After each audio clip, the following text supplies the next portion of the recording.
Very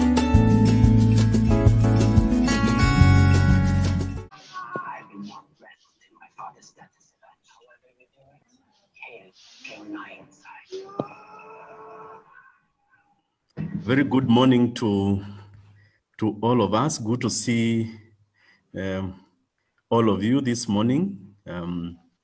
We are very excited about this new day. I believe this will be a session where there will be a lot of interaction, sharing experiences, and really getting to learn what is happening from across the different sectors and the different researchers. I would like to take this opportunity just before we start. As we did yesterday, we agreed that if you could kindly remain muted when you are not speaking, so that we can enhance our communication. And the chat is open for any comments, for any questions. Even as the presenters go ahead and make their comments, we'll appreciate if you have a comment or a question to just post it on the chat. Of course, we'll also have a session, especially after the first 5 speakers from the program, is a session for question and answers. So feel free even to compliment the presenters. If you enjoy the presentation, you can also say so. So on that note, we are honored to have our presenters. The keynote presenter, Professor Mungai, is in the house, and the other presenters are present. I would like to request Professor Kogi Makau to open our day today with a word of prayer, our session today. Professor Kogi Makau, if you can.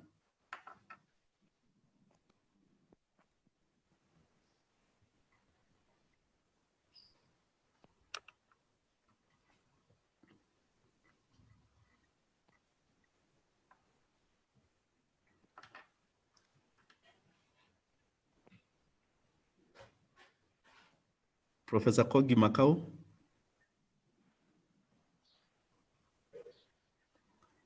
Okay, then I will request Benson Ouma to open with a word of prayer. Good morning, Prof. Let us bow for a word of prayer. Thank you, Jehovah Lord. We have been grateful for us from yesterday when we started this conference until today. We are woken up fairly well and having a lot of energy to face the second day. We thank you for your guidance, blessings, and a way forward for all of us in this horticultural sector so that we can map out the new ways for better sustainability and environmental management. We thank you, Jehovah Lord, to bless the leaders in our country, the heads of institutions, and all the families where we belong to, and even those who are at home. Thank you, Jehovah Lord. We are grateful for giving us life. And as we proceed, we thank you so that you can grant us more and more, so that we will be better in the society. Asking in Jesus' name we pray. Amen. Amen. Amen. Thank you. Thank you very much. So I take this opportunity to welcome our keynote speaker, Professor David Mungai. Professor Mungai is a director, Wangari Mada Institute for Peace and Environmental Studies, with a lot of experience in environmental impact assessment, environmental management, and governance. And we are honored to have him this morning.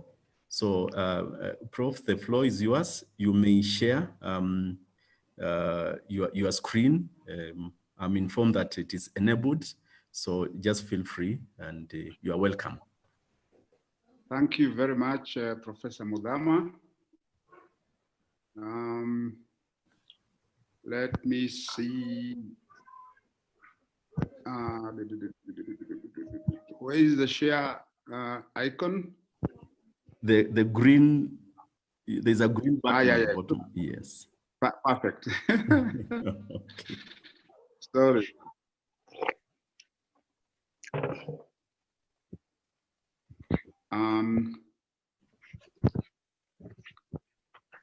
Is it there? Yes, I can see it.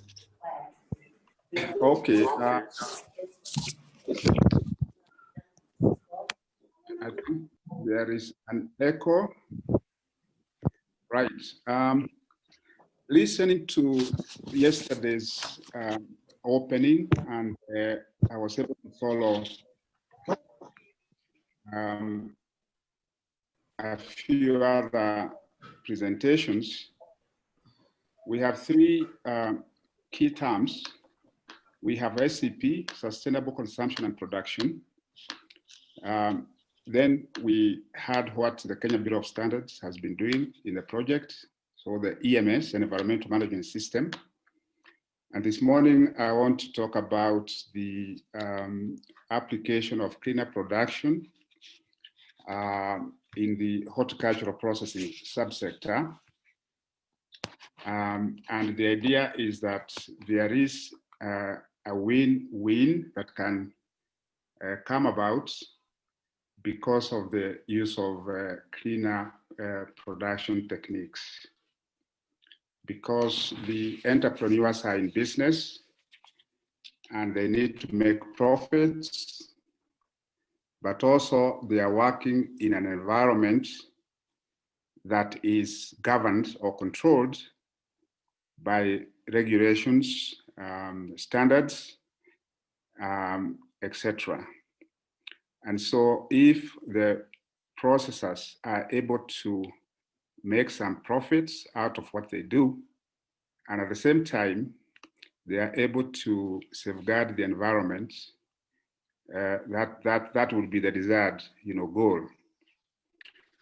And in any case, any waste coming out of a production process, any waste is actually money down the drain. So that's why my presentation is worded towards cost reduction and environmental excellence in horticultural processing in Kenya. I want to begin by giving a broad,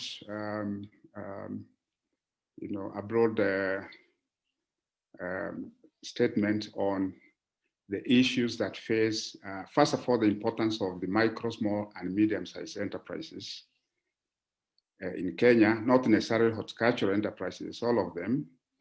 I'm not sure how many micro MSMEs we have in the horticultural area. I'm sure there must be quite a good number, but they are very important. They play a very important role in Kenya's economy. And according to a study by Kenya National Bureau of Statistics around 2016, the assessment was that they were contributing 90%, over 90% actually, of the total labor force in the country, which means that due to this great contribution, efforts should be put in place to support and build the capacity of MSMEs so that they will be in a position to sustainably absorb more employees. Going by that means that they do play a key role in poverty reduction and economic development in the country.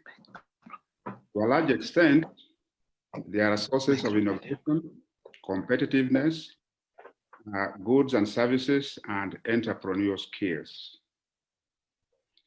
But of course, they do face many challenges, including low competitiveness. And I think one of the things that this project, Horti-Green project, is addressing is this low competitiveness. Why is it there?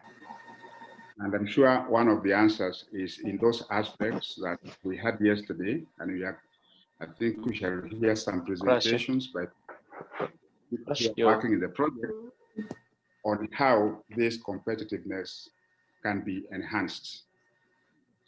However, in spite of their significant contribution to the economy, there are also sources of pollution due to various reasons. Now, I hope you can see that process diagram that I have put there. it's not necessarily referring to the 50 plus SMSCs that the project is dealing with, but it's a process diagram for the processing or manufacturing of fruit juice. And I believe that is one of the items that I'm sure those 50 plus companies are working with. So in any production process, we have on the one hand, the inputs that go into manufacturing. There is, for instance, the raw materials, the vegetables, or the fruits, yeah, the tomatoes, and so on and so forth. There is energy that is needed to drive the machines and equipment in the production process. There are other ingredients. Water is required, and then packaging materials. So all those go into the black box. The manufacturing lines or line, depending on the number of products which are being, production lines that produce certain goods or products. So there is the receiving and storage of raw materials. There's batching and dispensing. There is processing and mixing. There is dissolving, for instance, filling and capping, packaging. Then there is the storage of the finished product, and then the distribution to the market. This is oversimplified. It can take different, this can be unpacked into specific production lines. And then on the right side, we have the outputs out of the production process. So at the bottom of the middle section, we have the marketable product. And on the right, we have outputs in the form of solid waste. And that can be composed of things like packaging materials. Okay. It can be solid waste, yeah. Which can be of different forms, organic, inorganic. And then also there may be non-conformities, certain outputs which are not good for, obviously they didn't go into the finished product. And so, and it can also be the packaging material, which is rejected for one reason or the other. So in an ideal situation, which is obviously never the case in real life, I mean, the outputs could equal or should equal the outputs, 100% conversion, but that's never the case. There are losses for many reasons, can be human factors, there can be technological factors, and so on and so forth. So there are losses, as we can see from this process diagram. And what we normally see, what people normally see are perhaps the treatment and disposal. Yeah, where that is, the disposal, as we talk about the small and medium, enterprises.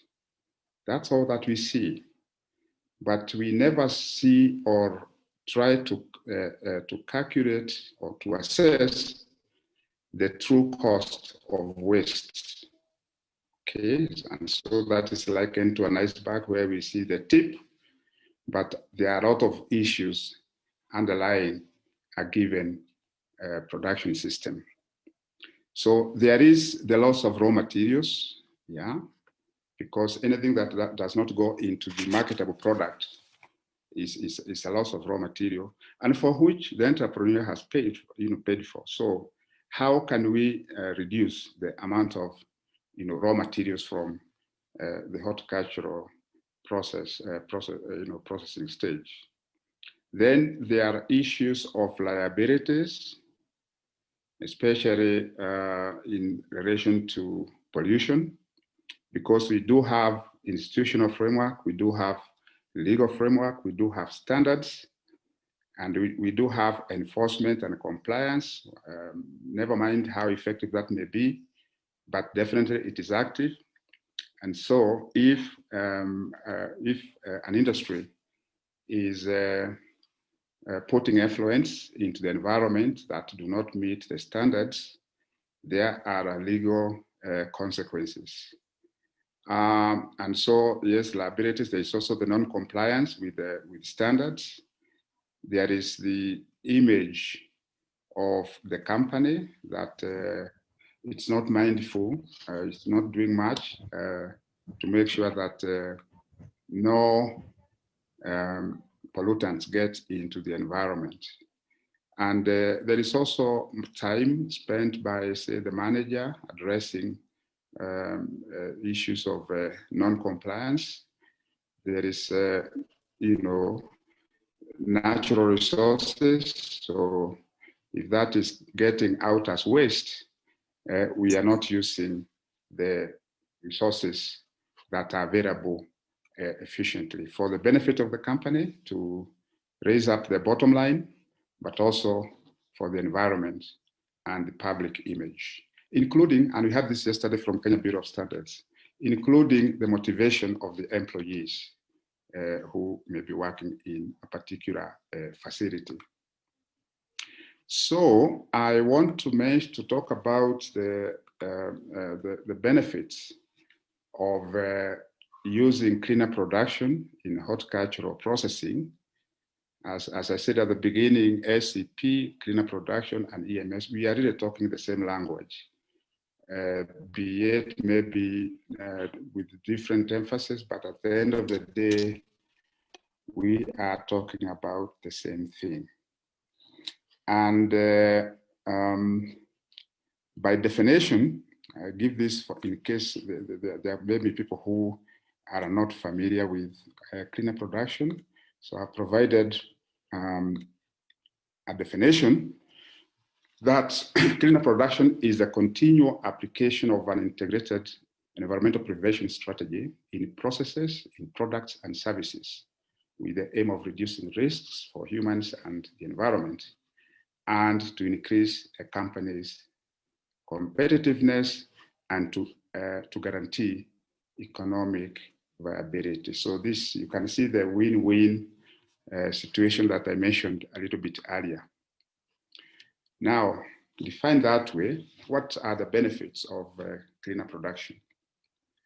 Now, cleaner production would assist an entrepreneur, a manager of a facility that is processing horticultural goods, in answering the question like what types and quantities of wastes and emissions are being generated in a given horticultural processing facility. What are the types of, organic wastes, plastics, if they're, in use, gaseous emissions, wastewater, and so on and so forth. The second very important question is, what is the cost of generating these wastes and emissions? Okay. Third, what exactly are these wastes and emissions? Rather, where are these wastes and emissions being generated? It's very important if you went into a horticultural processing plant or facility to do what is called a walkthrough of the facility.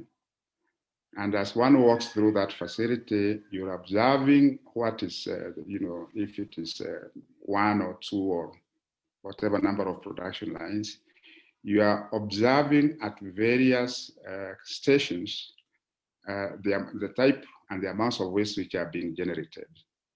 Because then later on, when you do detailed audits, you can quantify the amount of wastes that are being generated. If it is gaseous emissions, you can measure, and then you can see, and then you can follow that on up by trying to find out why those wastes are being generated. And it may be different at the different points in the establishment. And then we need to understand why the wastes are being generated. And finally, what can be done to prevent or to reduce the generation of wastes. Now, these two statements here are important. You can only manage what you know, and that you only know what you measure. So there is need, therefore, for this small and micro horticultural processing establishment. There is need to establish a measurement culture, okay, which will help in creating key performance indicators, which are necessary for continuous improvement and benchmarking, okay? So, and it would be very useful if one can measure continuous measurements of the various inputs and outputs, and then express the efficiency of production, for instance, in terms of so many cubic meters of water used per ton of product that goes to the market. And if that data is available, one can track it over time, and one can see whether the efficiency is increasing, in other words, producing more with less input of water or whatever other inputs, or whether the efficiency is deteriorating, so that one then can begin to interrogate why that is happening and take corrective measures. The cleaner production methodology actually was promoted initially by UNIDO. I think there's a spelling mistake there, should be UNIDO and UNEP around 1991. And it consists of sequential steps, which comprise planning, yes, what needs to be done, a cleaner production audit, what are the objectives of this cleaner production audit, what are the boundaries of the area to be audited, that means the processing plant, for instance, what is the scope of the audit, what aspects of the working of this production, this facility needs to be audited. Yeah, waste audit, water audit, energy audit, all those. Then this is followed by pre-auditing, and this essentially involves visiting the facility, talking to the management of the facility, and agreeing on the objectives and the scope, and the scheduling of the audits. And then, of course, before the detailed audit, the checklists or auditing tools will be developed according to the various, the scope of the audit. And once that has been done, the detailed auditing has been done, water use, energy use, and so on and so forth, then one generates potential options for addressing any non-conformities, any issues which were identified during the detailed auditing. And those options, they need to be subjected to an assessment. This is what I'm calling feasibility studies of implementing the cleaner production options, because it will be important for the facility to know that if they are going to spend money to change a technology to one which is better, which is more efficient, if somebody puts an initial investment of so many Kenya shillings, so many US dollars, what will be the return period? Okay, I'll be mentioning about this payback period, rather not return period. I'll be mentioning about payback period in probably the next 1 or 2 slides. Okay, and then there'll be evaluation. Okay, so this is very similar to the cycle, EMS cycle that was presented to us yesterday by the representative of Kenya Bureau of Standards. Wow, I hope you can see this. This is a summary of an economic feasibility and an environmental evaluation of recommended cleaner production opportunities. It is the same company I mentioned that is dealing with the fruit juice. And there were areas that were identified as needing some interventions, for instance, air conditioning, and there were 3 cleaner production options. The cold rooms, there were 3 cleaner production options. Yeah, regulating the temperature, for instance, eliminating unnecessary opening in the room, air conditioning, you know, where the air conditioning is. And then also, yeah, change of the number of hours of operation. If you look at that first area of needing cleaner production, the estimated investment costs in US dollars is given here. So for the first one, the investment is 0. And for the second one, eliminating unnecessary opening in the room, the estimated investment is 2,325 USD. Changing the operating hours, there's no investment expected there. And then the next, to the right, we have the annual savings in terms of the kilowatt hours, yeah, as far as the energy is concerned. And that is then converted into monetary value in US dollars. And then the estimated CO2 emission reduction per unit kilowatt hour, that is also given there. And what, in my view, what is very important for the small and medium scale enterprises is this payback period. And the payback period, as I mentioned, is the investment cost divided by the annual savings. So that in terms of the first cleaner production option, the payback period is immediate, okay? In the case of the second cleaner production option, the payback period is 6.3 years, and so on and so forth. I think this kind of data will be very useful in a project like this one.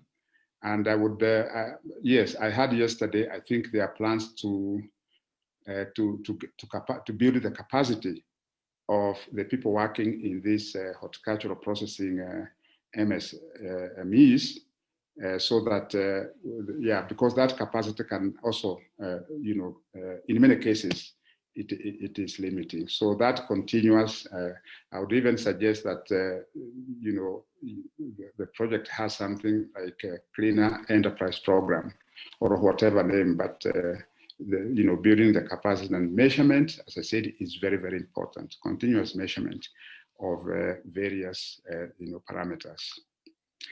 So it's very important to identify both internal and external barriers to adopting cleaner production.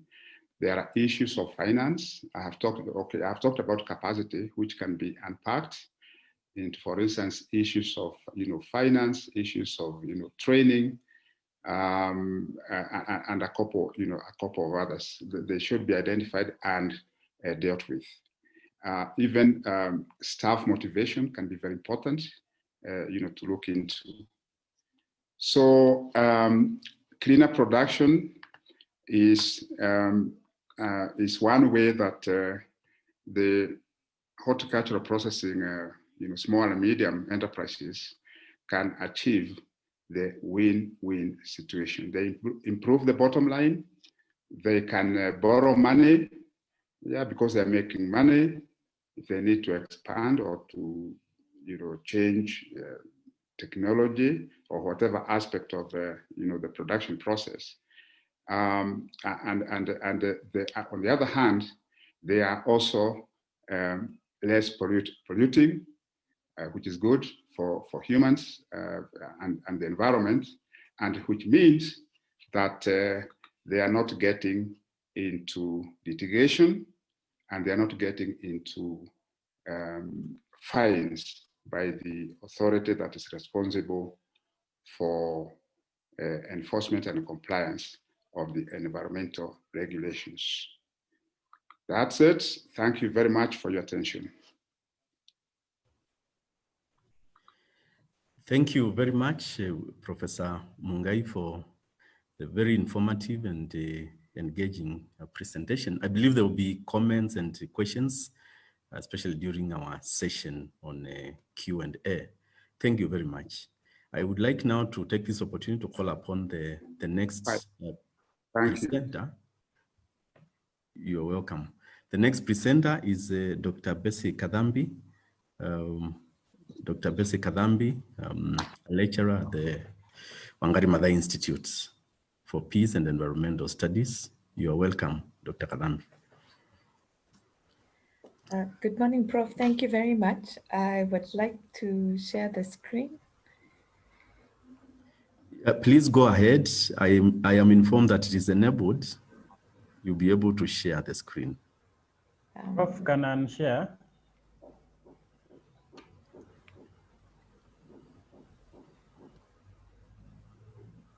Sorry, myself? Yes, you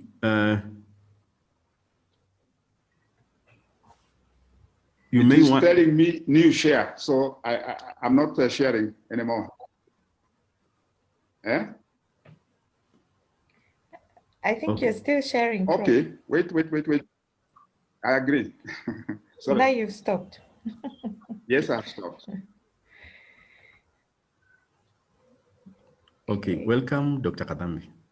Thank you very much, Prof. I don't know if my screen is, if we can see it. Yes, we can see it. Yes. All right, thank you. Thank you. Our presentation, our paper is titled, for this morning is titled, Water Governance for SMEs for Sustainable Consumption in Nairobi, Kenya. My co-authors are Professor John Modama and Cohen Hangu, who were very instrumental in the writing of this paper. To start us off, water governance is an evolving concept that has spurred its growth in the last decades, as seen that by Gumta and Romano, and reforming the water policies so that there is need for us to have a reform of these water policies and see the complexities that institutional settings have, and more so the SMEs when it comes to water governance. Basically, SMEs in Kenya play a very pivotal role in the economic development and creation of jobs in Kenya, and that is documented by the World Bank 2020 and Moravia 2017. So what was the reason as to why we thought about water governance? SMEs face a myriad of challenges, such one being access to finance. There are some that there's a lot of research on the issue of access to finance for SMEs, the cost of doing business, the licenses that they have to pay, the new charges and taxes that are imposed on them. So the cost of doing business for SMEs is quite well documented. However, very little has been done on the aspect of water governance and its impact on the prosperity of SMEs. What is water governance? That is the most crucial thing. According to the OECD, water governance has three components. The first is efficiency, the second is trust and engagement, and the third is effectiveness. So for SMEs to now incorporate water governance in what they are doing, they will need to have these three components, which is efficiency, effectiveness, and trust and engagement. Under the issue of efficiency, we need data and information, financing, regulatory frameworks, and innovative governance. Here, we need SMEs to be able to document and have data on how they use water. How is it that they're using? Because when we talk about horticultural SMEs, they require a lot of water. What is the data that they have? Part of what I have also seen with the ISO certification that Kenya Bureau of Standards was training us or taking us through yesterday was the issue of data. They need data. So part of it is how is there water data to show how much is being used in the SMEs, how much of that water is bought, the financing aspect, how much of are there regulatory? Do you have frameworks where you say if we can recycle water? And how do you govern the use of water in your SMEs? That is the aspect of efficiency. When you look at the issue of trust and engagement, this is how you monitor and evaluate. Is it that you're spending so much water, or is there so much leakage? Are there taps that are running dry, or taps that are dripping on these aspects? What are the trade-offs here in terms of where you're located, in terms of your businesses? What is it you're doing? Are you also engaged with the water bodies? Are you a stakeholder? Is the SMEs stakeholders?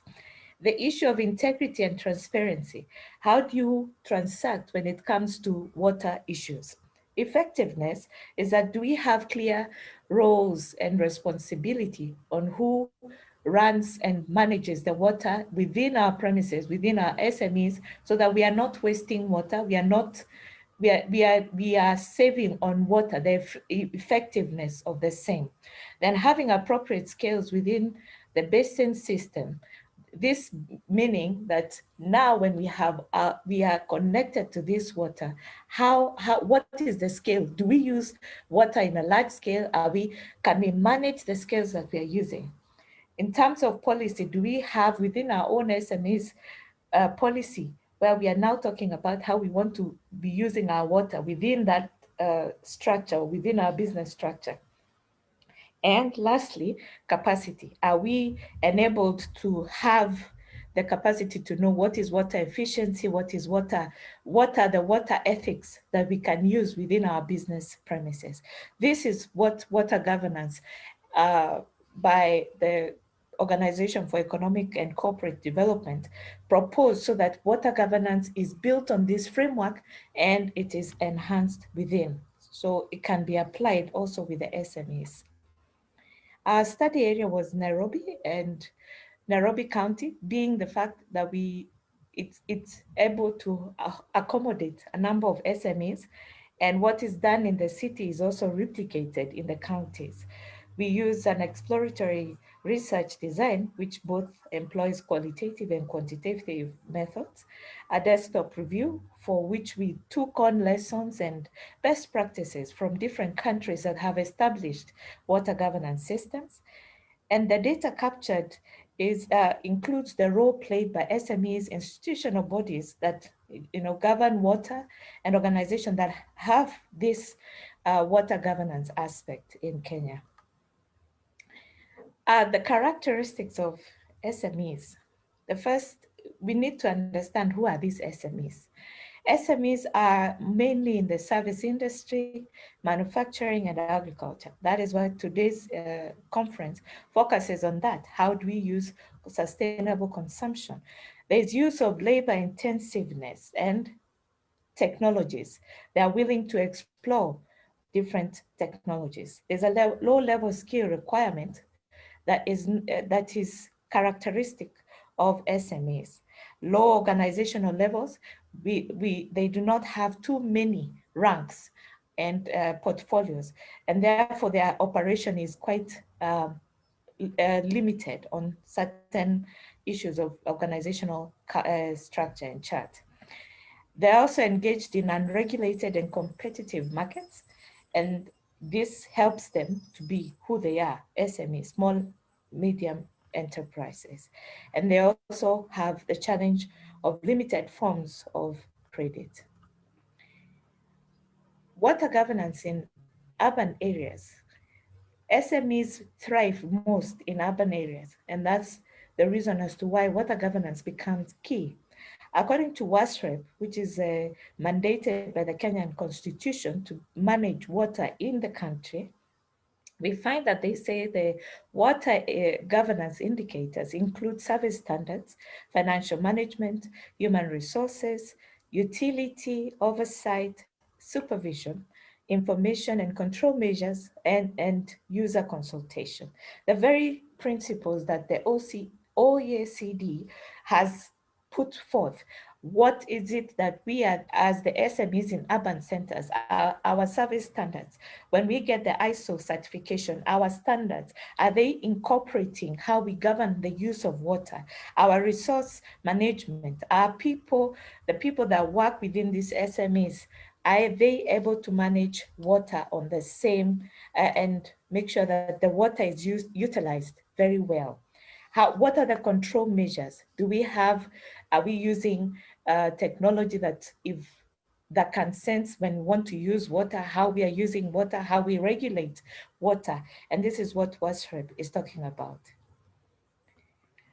Further to that, it shows that according to WASREP, still, the 2020 report, it shows that from 2019-2018, the use of human resource and that of utility were highest, and the service standards. That means then the SMEs are using a lot of water, and the human resource, where we are expecting the Kenyan population, according to the World Population Index, to have gotten to 80 million by 2050. That means we will have more people using water. So what happens then if we do not govern? The utility of the water, how are we using this water? Who is the oversight? And how do we supervise the use of water within our SMEs? In terms of standards, what is the standard of water? What is the quality? How do we treat our water? These are the issues that WASREP is putting across, that the costs on this are going up year in, year out.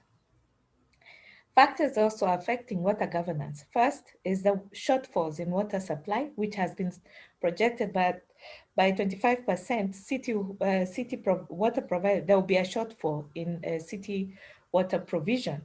So what have SMEs put in place to cater for that 25% shortfall? Also, there is the issue of the rapid rural-urban migration, where barely Kenya does not have, the population in the urban center do not have access to water. So SMEs also will have to factor in the issue of water governance if they are to stay and work in the urban settings. The water infrastructure, yes, has not been improved over the decades, and or neither upgraded to meet the growing demand from the various facets, from population, from health, and all other aspects. So the water infrastructure for SMEs also need to be upgraded.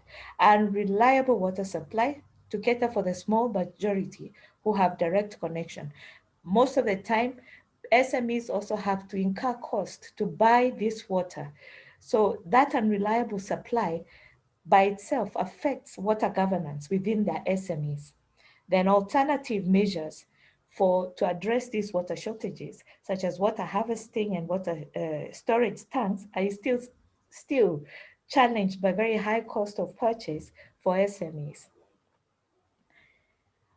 And in terms of incorporating the multi-level governance gaps in water management in Nairobi, we have weak regulatory arrangements which give rise to over-installation or overlapping roles. We have the WARMA, we have the WAR, we have the WASREP. So everybody has a piece of stake. So that by itself makes governance very weak, because that overlapping roles, lack of coordination, uncertainty on who does what in terms of implementation of water reforms in this sector also affects SMEs.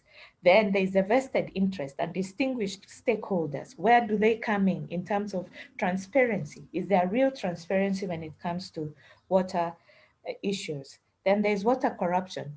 Who it is, who you know, who, where, and can do. This is something that we have seen and also affects SMEs. Inadequate enforcement of water reforms by itself weakens the issue of governance in water management. Policy integration, we see that if we actually took in the principles of OECD in terms of water, that is effectiveness, efficiency, and trust, then SMEs would benefit highly when it comes to the same. In conclusion, water governance enhances the growth of SMEs in a sustainable way, and therefore sustainable consumption and production of SMEs will be possible. The three components of water governance ensure that SMEs benefit and encourage their sustainable consumption. That is effective, the trust and engagement, efficiency, and effectiveness. Weak water governance structures also affect the productivity of SMEs, and there's need for synergy for the same. SMEs need to have stakeholder engagements so as to incorporate water business opportunities for the same. Our recommendations are that we need to have an inclusion of water governance as a key component in ISO certification for SMEs. There's also the need to have SMEs included in as stakeholders in the water governance structure. And further to that, training on alternative water sourcing, such as water harvesting and water storage facilities, so as to be able to manage their water governance in the SMEs. Thank you very much. Over to you, Professor Murama. Thank you very much, Dr. Kadhambi, for that presentation. Again, for the comments, we may post them or keep them so that during our session of question and answer, we can post them to her. So I call upon now Linda Obiero to make her presentation. Linda is part of the Horti-Green team, so let's hear part of the results she has. Welcome, Linda. Good morning, everyone. My name is Linda Albero, a PhD student at Wangari Mada Institute, and I'm also doing my research under the Horti-Green project. So let me share my screen.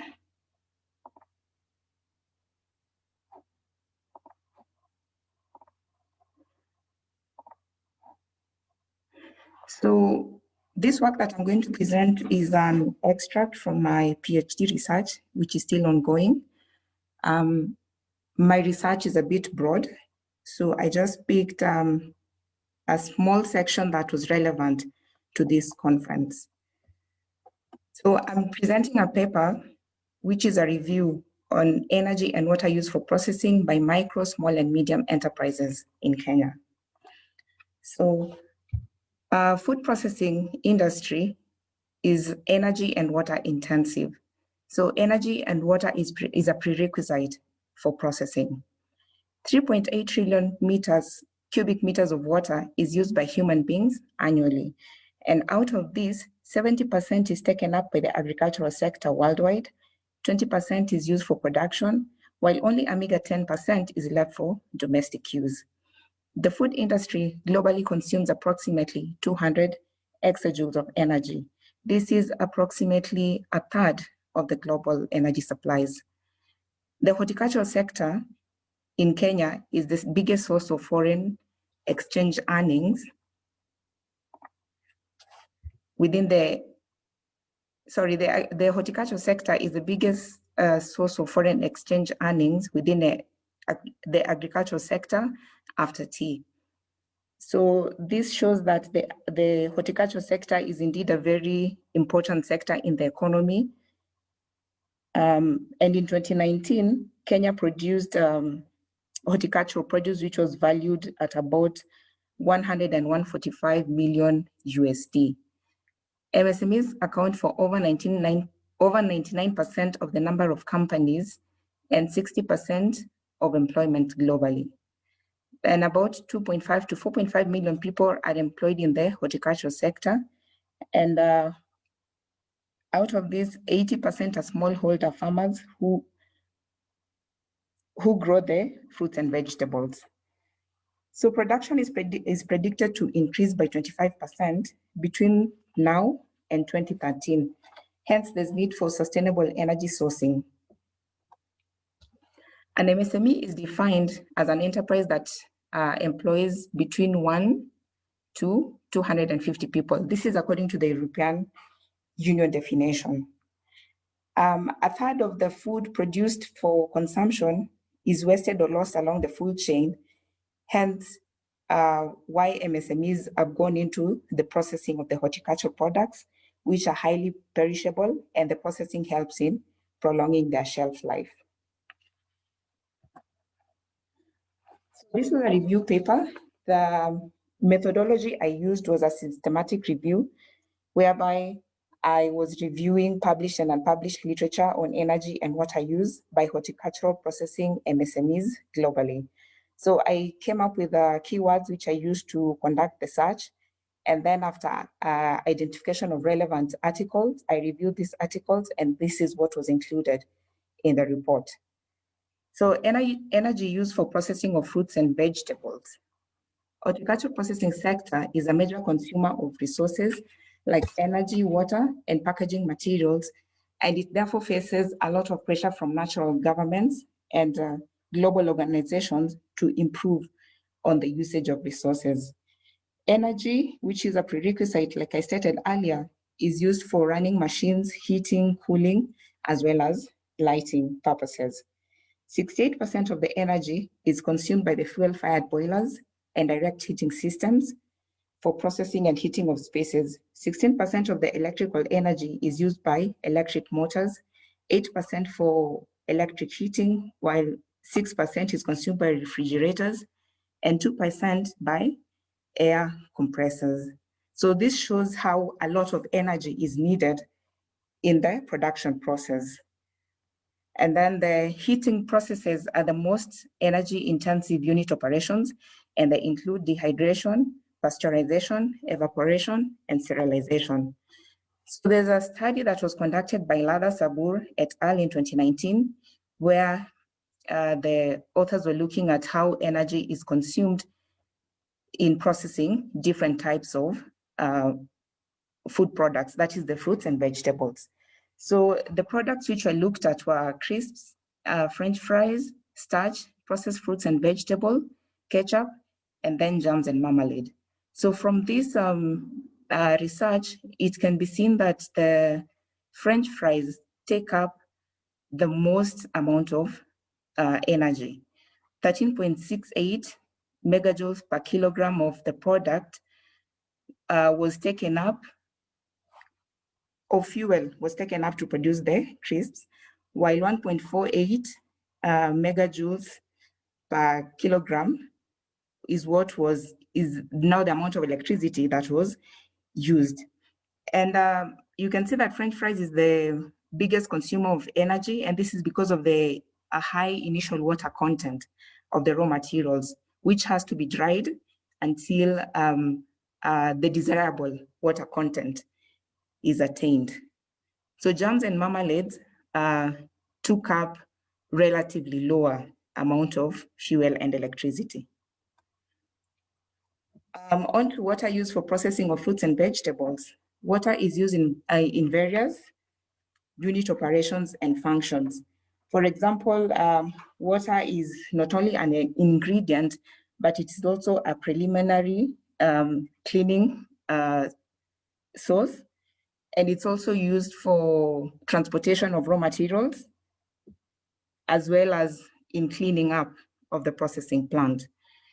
In another study, which was conducted by Leto et al. 2014, it was established that water use was highest in the plants in which vegetables were processed compared to the plants where the vegetables were just washed and packaged. So processing operations consume the largest amount of water, which is 78% of the total water supplied to the processing plant. And this water is utilized in cleaning of the fruits and vegetables, removing the soil, cooling of the processed vegetables. So this table shows the finding from that study, which was conducted by Leto et al. And in plant A and plant C, where there's only washing, sorry, in plant A and in plant D, where there's only washing and production, there's no processing involved, you can see that the amount of water in cubic meters per ton ranged from 1.5 to 3.0, that is in plant A. And then in plant D, it was between 2.2 to 3.2. So for plant B and C, where there was processing involved of the vegetables, there was a lot of water which was utilized. So this study clearly shows that there's need for MSMEs to look at how they use water and what measures they can do to decrease the amount of water so that they are sustainable in the long run. And that is how they can, sustainable consumption and production will be attained. So on energy efficiency measures, there's a lot of concern globally over energy, over the use of energy by MSMEs. Therefore, there's need to reduce this energy use because of the greenhouse gas emissions, and also because the energy supplies, the energy is a scarce resource. So DevSmart 2016 stated that if MSMEs were to implement the energy efficiency measures, then they will be able to attain a savings of about 20% of their energy bills. And this is an opportunity that MSMEs should capitalize on, and this will help them to reduce on their expenses. And then due to equipment or process inefficiency, a significant amount of waste heat is released and lost by the sector annually. So good housekeeping measures will help MSMEs in attainment of energy efficiency.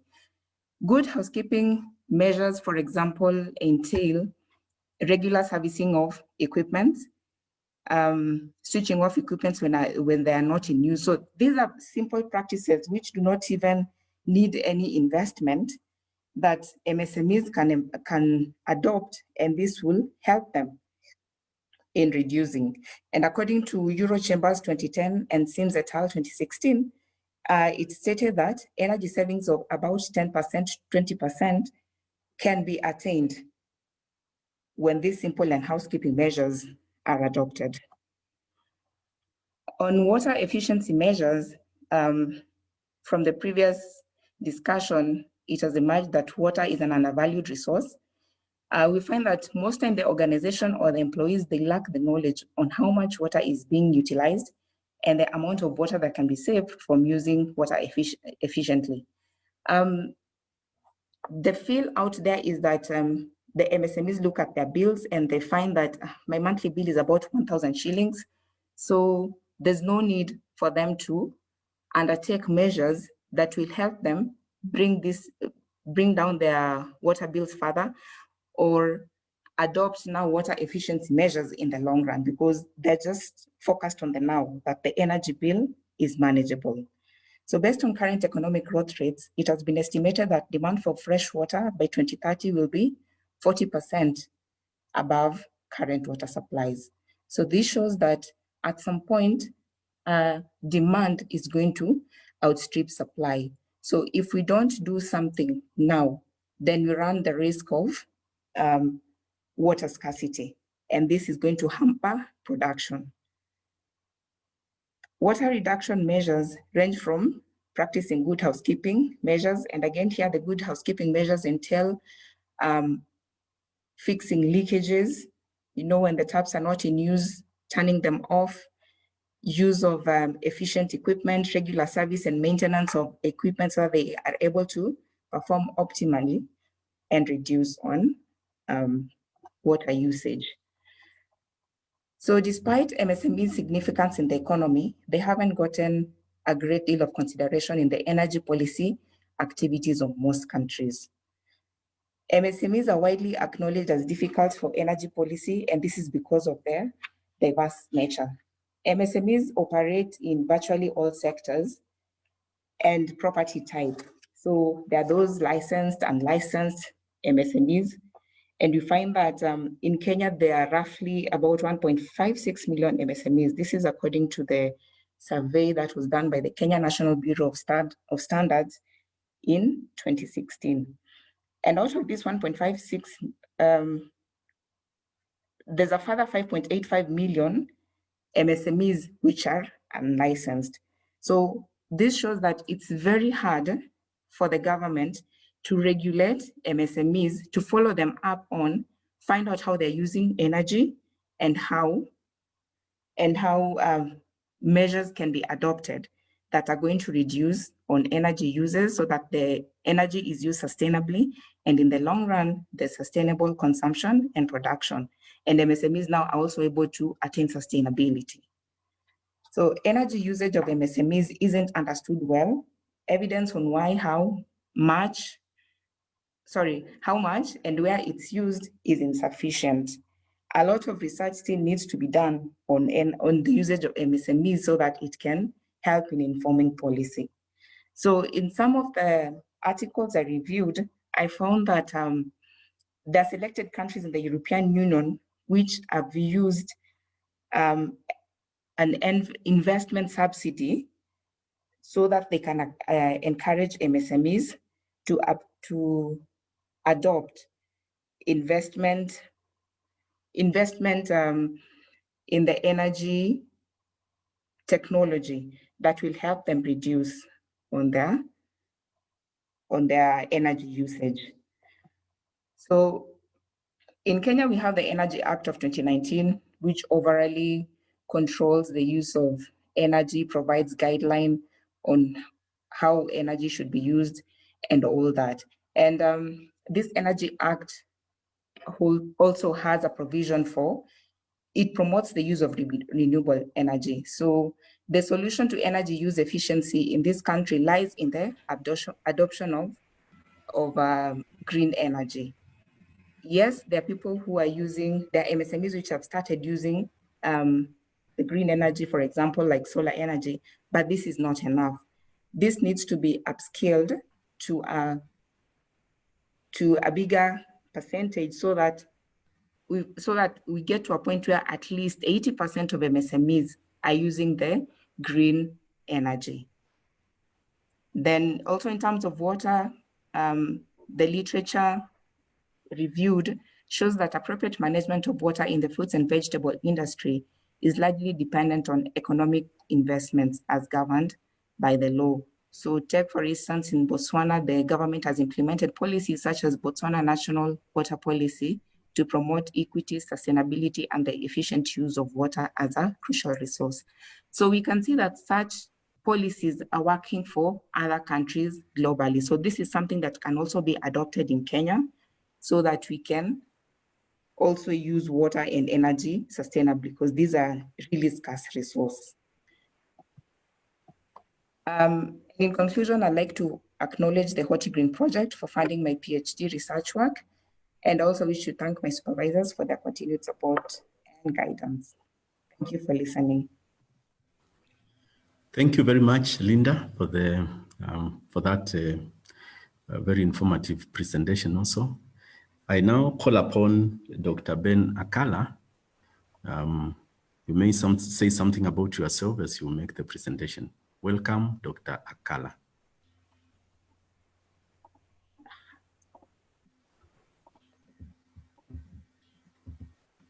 And again, you are free to share your presentation as you wish.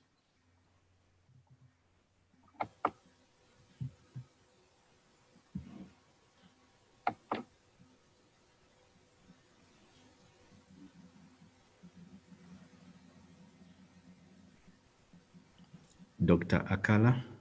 Yes. Hello.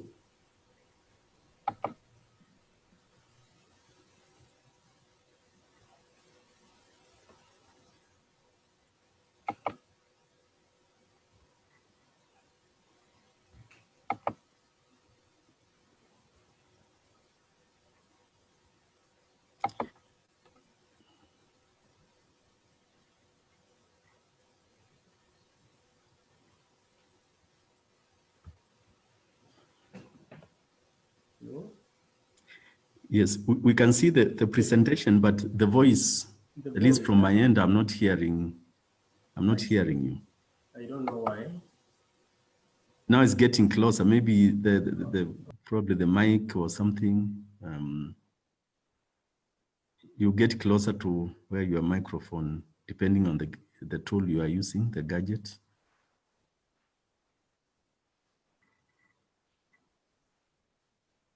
I'm mute, but I can't communicate. Can you hear me? Yes, it is improving. Okay, let me move closer to the gadget so that maybe you can get me. Yes, it's getting better. Yeah, thank you. Yes, let's get closer.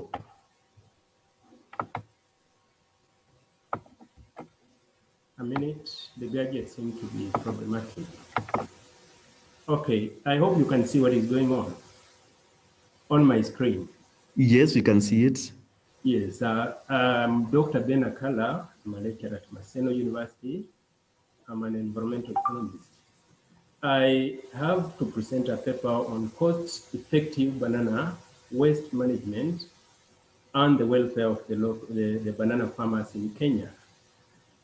This paper is premised on the function that bananas are the center nerve of most rural farmers in Kenya here, and it therefore largely influences the horticultural industry in the country. A brief introduction to that, I would like to bring to your attention that. Sorry, Dr. Could you please press the slideshow so that probably it can be visible? The bottom right of the screen. Bottom right. The icon for the PowerPoint.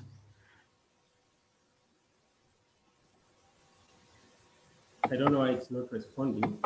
Bottom. Let me see. Bottom, not top. Okay. Well, you can still use that one. Okay. That one. Yes. Okay. Yeah. So thank you. I was saying that I'm presenting a paper on cost-effective banana waste management and the welfare of banana farmers in Kenya. This paper is premised on the function that banana farming is the center nerve of most rural farmers in Kenya here, but it is often neglected as an area of economic empowerment. Now, a brief introduction to this paper starts by revealing that banana is a global and resilient fruit, and therefore it can survive in varied ecological zones.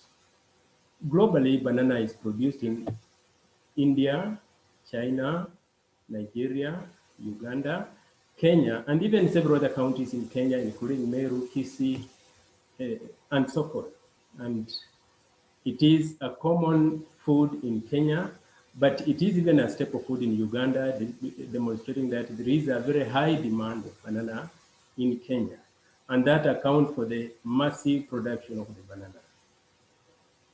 Obviously, in Kenya and abroad even, banana farming has improved food security, and it continues to elevate poverty in Kenya because it is a subsistence food consumed all over the country and abroad. But its production is characterized by various types of wastes. First, we have the direct wastes and the indirect waste, both of which impact negatively on the environment. The tissue culture banana has been a strategy towards trying to reduce the waste generated from banana, but you'll come to notice as we move on that the adoption of this technology has not been quite smooth. I further note that banana production, transportation, processing, marketing, consumption, etc. generate a lot of on-farm and off-farm waste. And this on-farm and off-farm waste continue to impact negatively on the environment and on the welfare of the people. Now, to try to mitigate this, the 7 R's have been used to enhance the utilization of banana waste. This involves reducing the waste, rethinking how we deal our waste, refusing, recycling, reusing, repair, and even refilling the waste. But this has not achieved much so far as we speak. Banana waste also is not limited only to the plant-oriented waste. Banana waste further incorporates some agrochemical containers, some polythene bags, some polythene containers, which help in the production of bananas. So as you'll come to understand in this presentation, banana production, especially the introduction of the tissue culture banana, is produced using polythene bags where the plants are propagated before they're distributed to farmers. You'll note that in developed countries, banana waste are manufactured into useful products, but I want to note here that the Kenyan situation, given that Kenya is a developing country, it is not very feasible to manufacture resources or other goods from this particular waste. So ordinarily, banana waste in Kenya is used as biofuel, human food, livestock feed, and even some pharmaceuticals in terms of traditional medicine. It's used for packing, for mulching, and as a raw material for some other industries, as you'll come to note. But it is important for anybody to realize that banana production boosts human welfare in the world and in Kenya in particular through both forward and backward linkages. Now, the statement of the problem comes in that horticultural wastes, and in particular banana waste, is a looming global, regional, and national catastrophe, which has to be addressed soonest. Industrial banana processing, which is done abroad, is not feasible in Kenya, as argued by some scholars like Robert Chambers, that sometimes it is important to put it first rather than doing the opposite. It is also noted that on-farm and off-farm banana waste are quite massive. And it is also clear that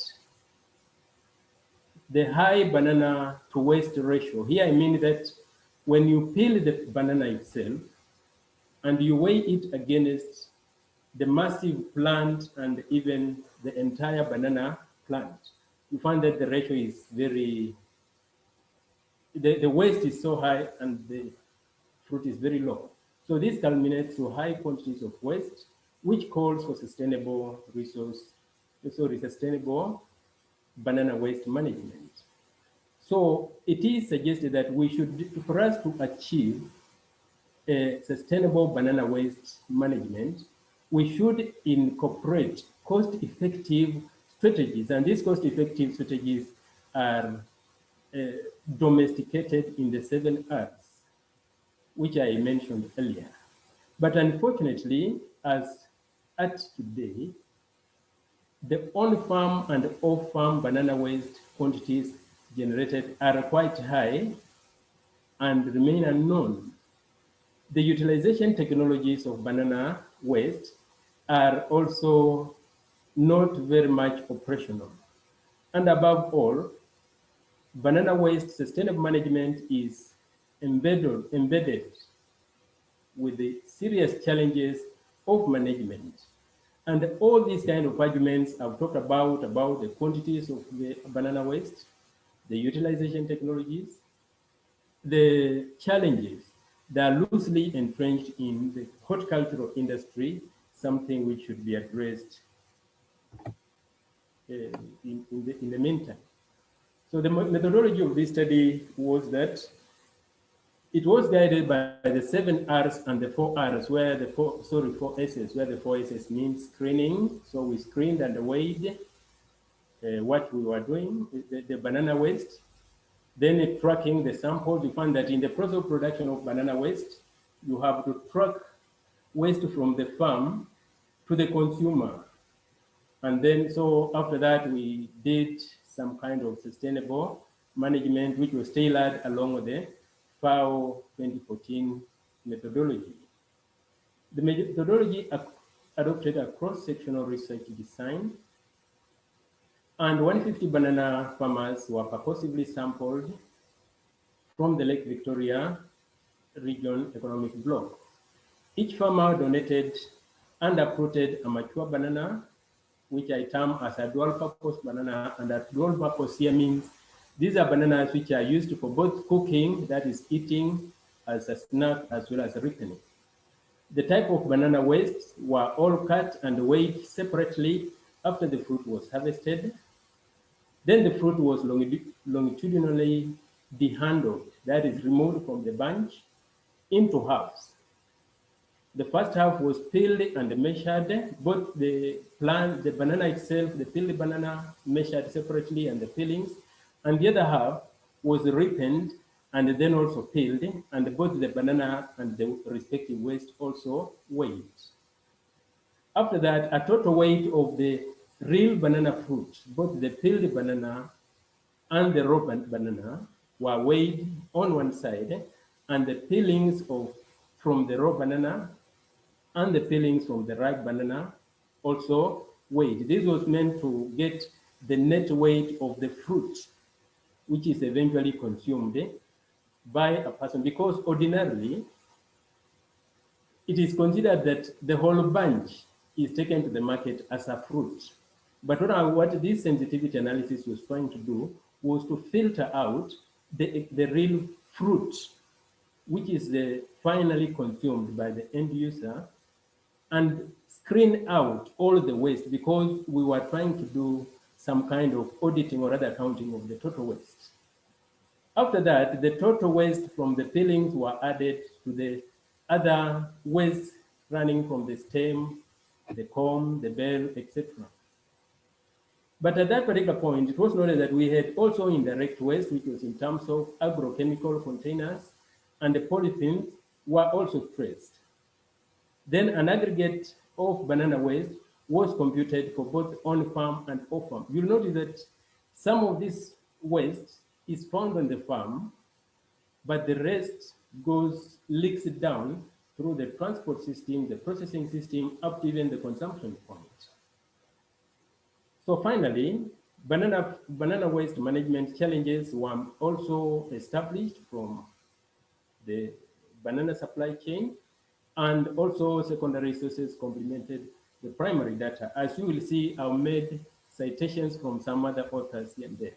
Finally, the tools used in the process were weighing scale, panga, jembe, knife, etc. So the results revealed here that the 7 R's fitted adequately to banana waste management scheme, and this was aimed at sanitizing the environment and improving the banana farmers' welfare. The common on-farm and off-farm banana wastes were found to be both the direct and indirect. So the direct banana waste, according to this study, it revealed that all the waste that emanated from the plant, running from the comb, the roots, the saddle, stem, the leaves, the fiber, the bunch, the curled suckers, and the bell, were direct banana waste. But sensitivity analysis revealed that there are other wastes which were indirect, and this implied the auxiliary wastes, which did not directly emanate from the banana, but it emanated from the agrochemical containers, which carried some chemicals, including fertilizer, and some polythene bags which were used for propagating the tissue culture bananas, and even others were used for packaging bananas. So all these containers were also considered to be indirect banana waste. This decision was taken because narrowing the banana waste only to the waste which emanates directly from the banana would be a myopic kind of approach to the analysis of banana waste, and it would not give the true and effective picture as expected by the study. So after harvesting the banana, the fruits were marketed either in whole or only fruits. But after even the banana reaching the market, some of the bananas due to transport, packaging, handling, etc., were rejected. So these were also degenerated into what we term as rejected banana waste. Because this banana which is rejected again, it also joined the mainstream of the waste. And this banana waste could have been attributed to some bananas are infected by pests and diseases, and therefore they don't meet the market requirements. Others are subject to weather conditions, hailstones, while others are smashed. Others may be rotten in the process of long supply chain, while others might be poorly prepared. All this added to the direct waste, to the indirect waste, and therefore now the third component of the waste, which is rejected banana. So because of that, you'll come to notice that the banana waste was then used in various ways. One, generally, as you will see in this paper, they have been used to manage tree and fruit tree nurseries. They have also, in the process, been used to diversified, integrated, innovative, organic agriculture. The word organic is missing there. And finally, it is being used to feed livestock. Now, from the slide which is ahead of you, you can easily see it is gotten from FAO 2014. And at this particular point, Dr. Akala, please, you may want to summarize because the time is up, please. Thank you. Yeah, so let me just say you this one, you can see a lot of waste which is scattered there. That is the leaf waste, and it is in the transportation chain. And on this table, you can easily see that the net, if you see the footnote down there, I'll not go into the whole table. The footnote indicates that only 10%, 0.1 of the banana plant is the fruit, and therefore 99% is the waste. In this particular slide, you can also now see banana waste, like the banana fibers, are being used in the propagation of trees, indigenous trees in the left lower corner, and avocado on the other side. So you can be able to see this can be instrumental in reducing the polythene bag waste, which could work very well with the burning of the polythene bags. At this particular point, we find that the banana plants waste can also be used has been used in some areas in some kind of outdoor horticulture, whereby you can see in the first slide, the plants are clear there, but you find that to try to reduce on evaporation and increase on soil moisture content, in the second slide, you find that the dry banana leaves are used to mulch that crop. And to the extreme right, you can see also even tomatoes and other kales are being used there. In this other slide, you can then finally appreciate the fact that the banana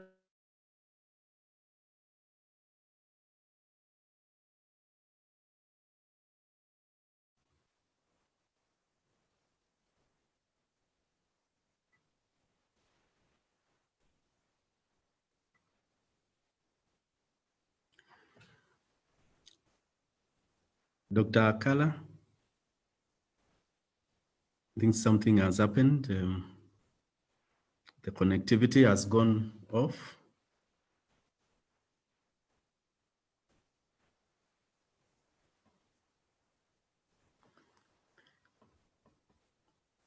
Dr. Akala.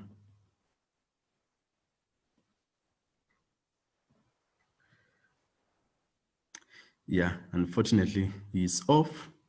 So I would take this opportunity to call upon the next presenter. I think when he comes on board, we'll see if he has some extra time that he can share what he had to complete his presentation. So I'd like to call upon Benson Ouma to give your presentation. And if you could summarize, we'll be happier so that we can have time for question and answers. Please, welcome, Benson. Thank you, Prof.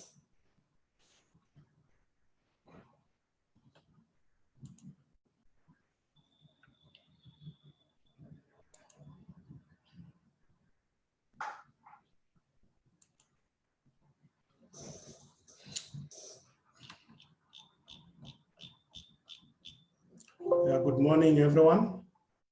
My name is Benson Nyankone, PhD student at Wangari Mada Institute, University of Nairobi, and part of Horti-Green project, which is ongoing. My presentation is on knowledge, attitudes, and practices synthesis on waste management among horticultural processing Msmes in Kenya. And this is a part of the PhD research which is being conducted. And you can see the number 2 is Michael, Professor Michael Ukot, who is one of my supervisors. Professor Mudama John is also one of the supervisors. And George Abong, Dr. George Abong. The third person is Marion, who is also the coordinator for the Horti-Green project. So the introduction part looks at what is waste, and waste has been defined by many researchers, philosophers, and we are still ongoing looking at how we can address waste. That is, meaning at the end of this research, we'll also come up with the definition of waste. But ordinarily, according to Baran 2011, waste is the difference between extent of output of goods and services that might be obtained if all production factors were located to their best and highest utility or level under a normal circumstance. That is, what we are saying is that at the end of the day, what remains when you use the product very well. And another definition that also works very well is that by Edut et al. At 2000, define waste as that is like a beauty which is in the eyes of the beholder. So that definition looks fairly well in terms of what we are undertaking as the research. Then we also seen that during harvesting among the horticultural processors, they do a lot of waste. That is, after this process also end up in material that is rotten, that have undesired spots, which are not noticed within the field. But once they are packing them, they realize that these are not very good. So this also forms a basis of the waste, which are realized by most horticultural processors.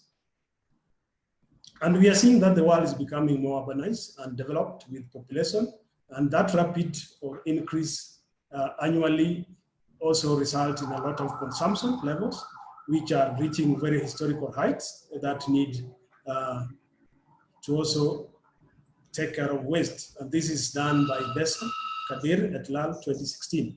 Therefore, having effective and sustainable waste management system in place will help regulate waste disposal and help alleviate a number of pressure in production and consumption practices that is being done.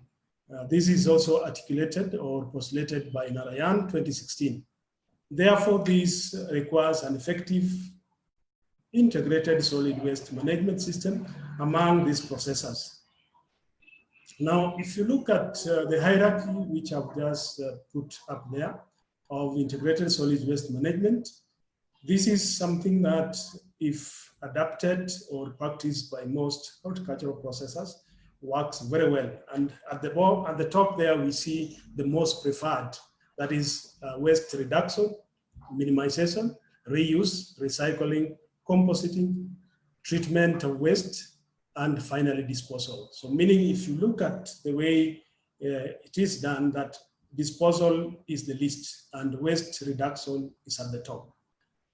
Now, this concept takes an overall approach and management of waste in an environmentally effective, affordable, and socially acceptable way. As such, it focuses on the integration of interconnected processes and entities that make up a waste management system amongst the horticultural processing MSMEs. This is postulated by Smes on 2014, that the solid waste management system implies that discussion on waste handling should take into account the economics, the environmental, the social, and institutional dimensions as per the hierarchy of integrated solid waste management, meaning that as much as we are looking at this hierarchy, then we must care about what happens in terms of the cost of utilizing or enforcing that system, then the environmental impacts, the social impacts, and of course, the institutional dimension here means the company's ways of doing this or implementing this. This also, we looked at the CAPS, and that is, CAPS is knowledge, attitudes,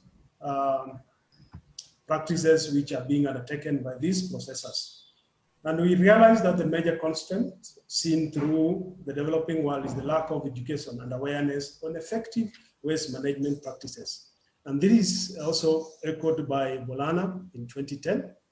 Bosworth 2012 acknowledges too that being presented with information without prior knowledge may be ineffective in creating change that is desired. So if prior knowledge of waste management was met with the new information, then the communities may be more willing to accept and implement these changes. On attitude, Milley 2013 articulated that recognizing waste as a problem does not prevent littering or other negative behaviors on waste management. So is looking at the attitude of people that despite the fact that you recognize waste as a problem, it doesn't stop you from littering. Then this is the gap. What happens that somebody litters the environment? With this attitude behavior gaps exists inconsistent beliefs in one's value and action. O'Neill 2013 refers to this as the discrepancy between people concerned on the environmental harm posted by household waste and the limited action of the same people to reduce their waste.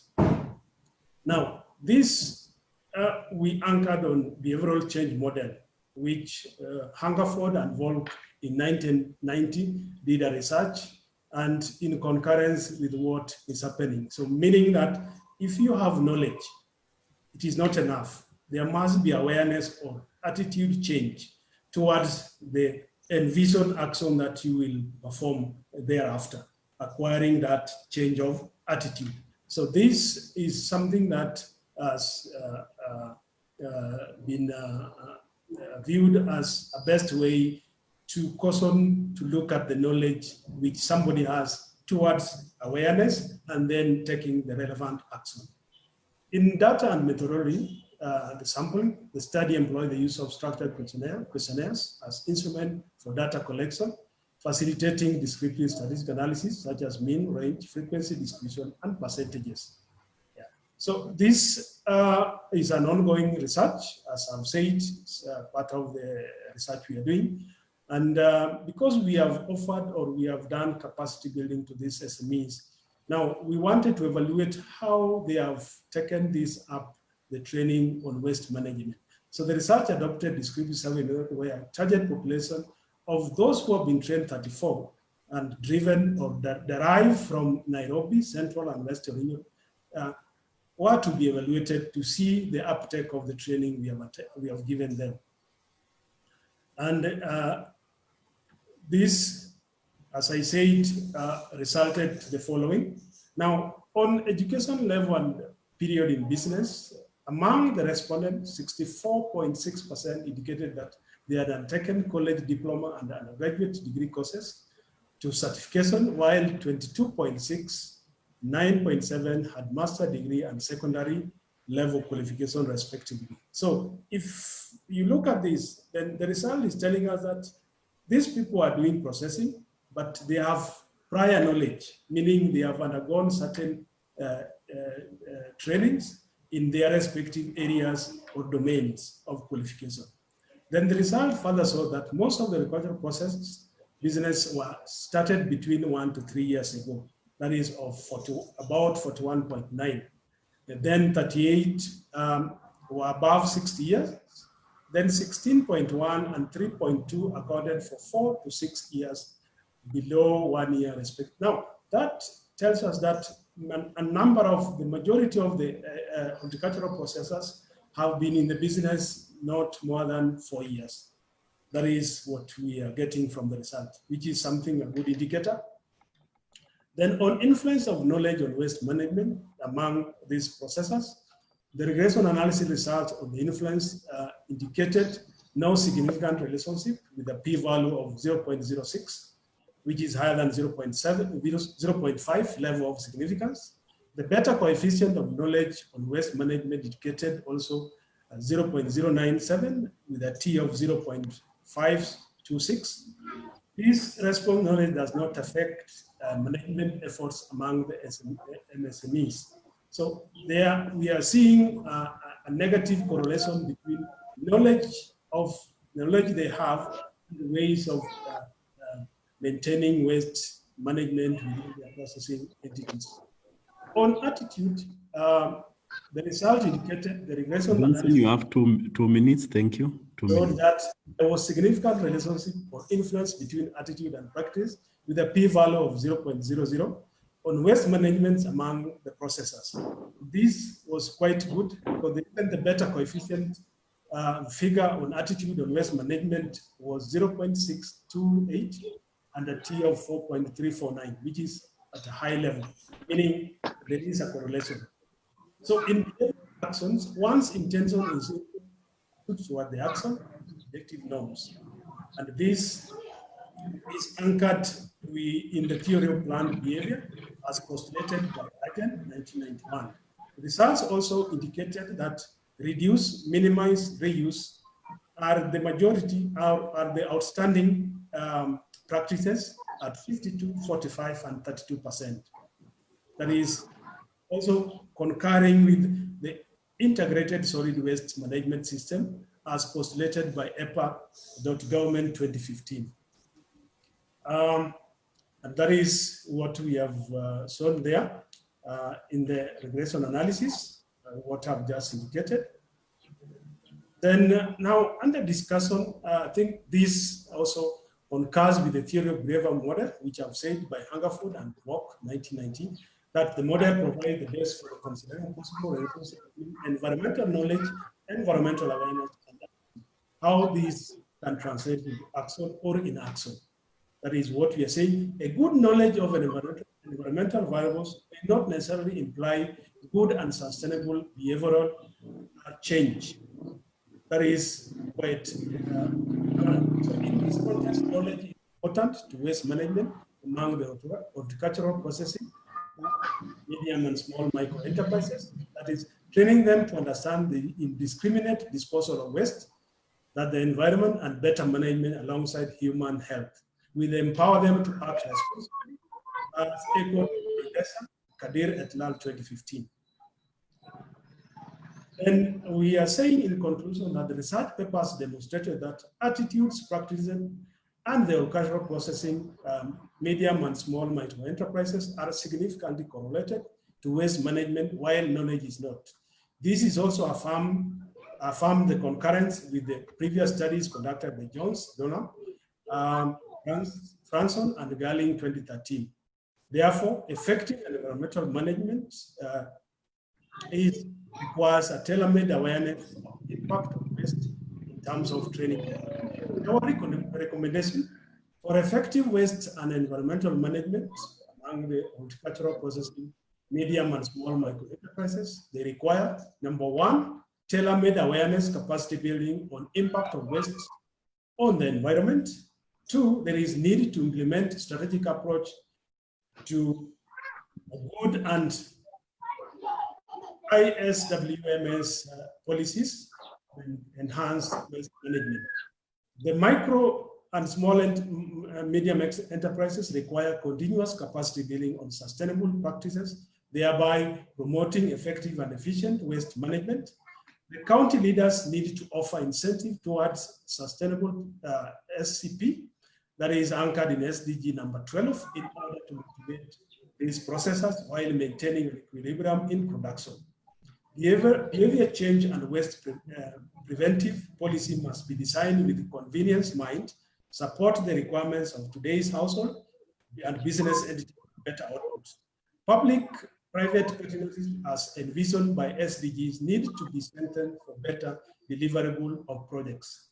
And finally, we have go to the acknowledgement. It is a sincere appreciation and gratitude to Switch African Green, Horti-Green project, coordinated by Madam Marian, a team in Spain, and the European Union offices in Kenya, Project Secretariat, Duke, Elma, and Lina at the University of Nairobi, Kenya Bureau Standards, Kenya Industrial Estate, Minister of Trade and Industry, all the medium and small micro enterprises surveyed in Kenya, and also thanks to the University of Nairobi research supervisors, Professor Michael, Professor Mugama, and Dr. George Abum for their continuous support and unwavering research, mentorship, and encouragement to date. Always think, dream, and act green towards a healthy environment. Thank you. Thank you very much, Benson, and thank you all the presenters for rich presentations. We have a few minutes to look at the questions, to have a session on questions and answers. And I'll start with the ones that are posted. There's one from Facebook, post to Professor Mungai. How can MSMEs mitigate losses that you mentioned occur at secondary and tertiary phases of production, and how do we calculate them? Professor Mungai, you may want to comment on that. Yes, thank you. And I would request that I also answer one question by Professor Okoth, because I'm going for a Dean's Committee meeting shortly. If I can answer it. Yes, please answer both of them. Yes, thank you. With respect to secondary and tertiary, losses, the best way to do this is to address the waste at source. That means at the plant level, and this can be done by reducing the waste at source. And this can be done by through a number of things. For instance, once the system is troubleshot rather, if it has to do with the process, then better process control to reduce waste generation. If it has to do with equipment, then address the equipment, whether it is modification, whatever the problem is. And there can also be, technology change. So in short, these need to be addressed at source, the processing plant, reduce.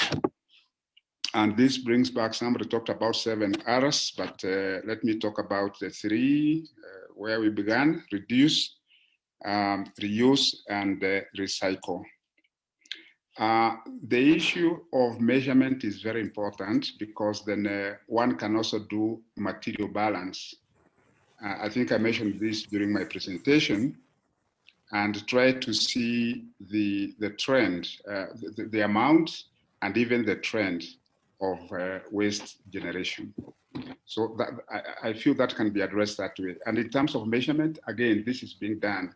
Whatever might go out of the processing plant, it is measured, and it is continuously being addressed so that it gets lower and lower.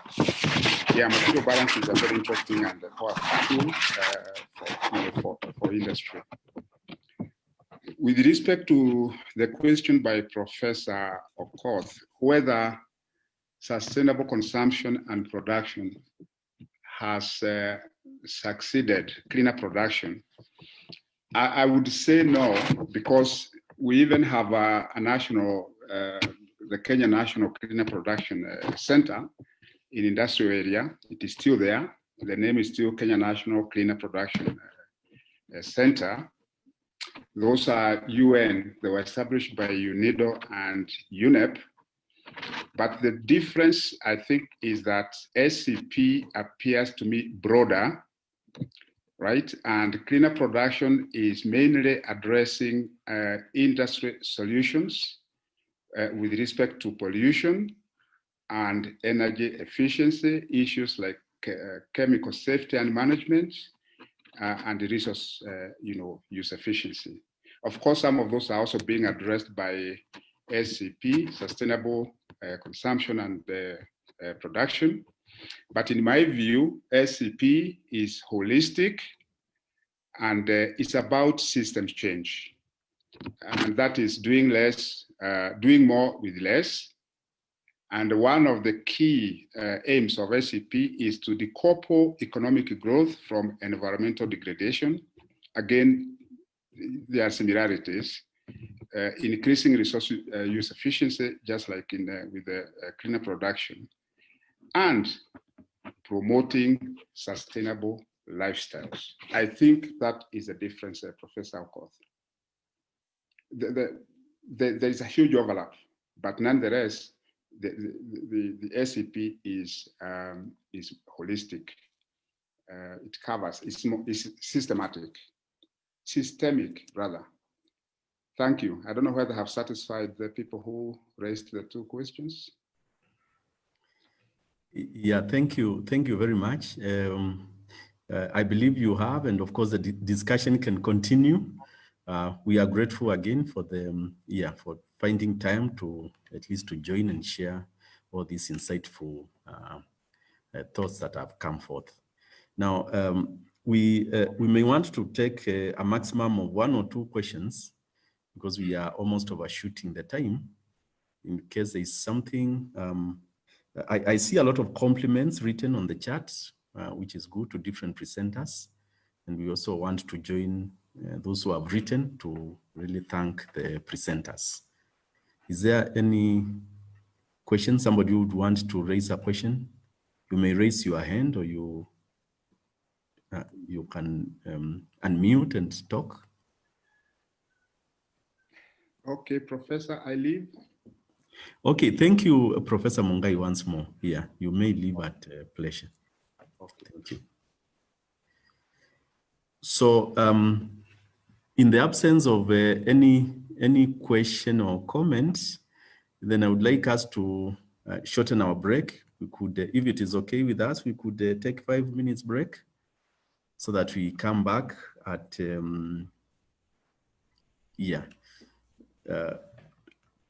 10:52, or we make it 10:55. At 10:55, if that is okay, and then we can continue with the session. So we can take the break. Thank you.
really important to switch to green growth.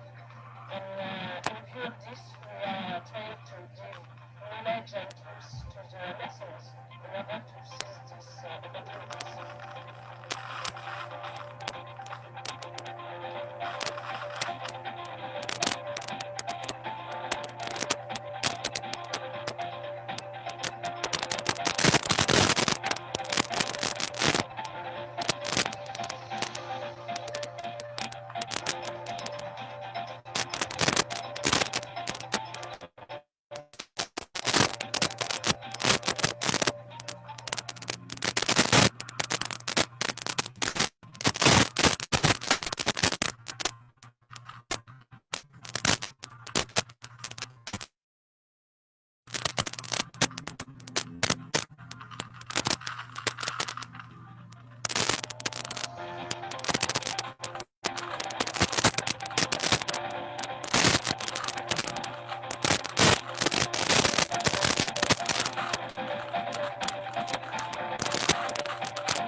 Yes, Prof. Okay.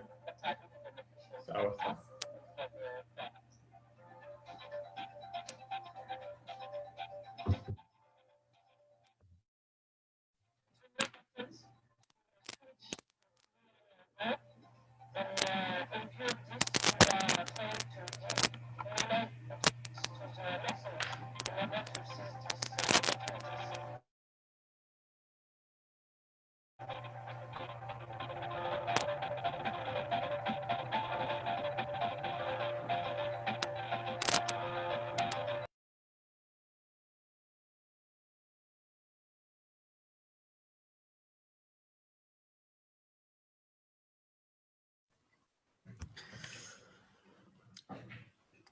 Good morning once again, and let's continue with the presentations. I believe Duke is ready for the presentation. You may go ahead and make your presentation, Duke.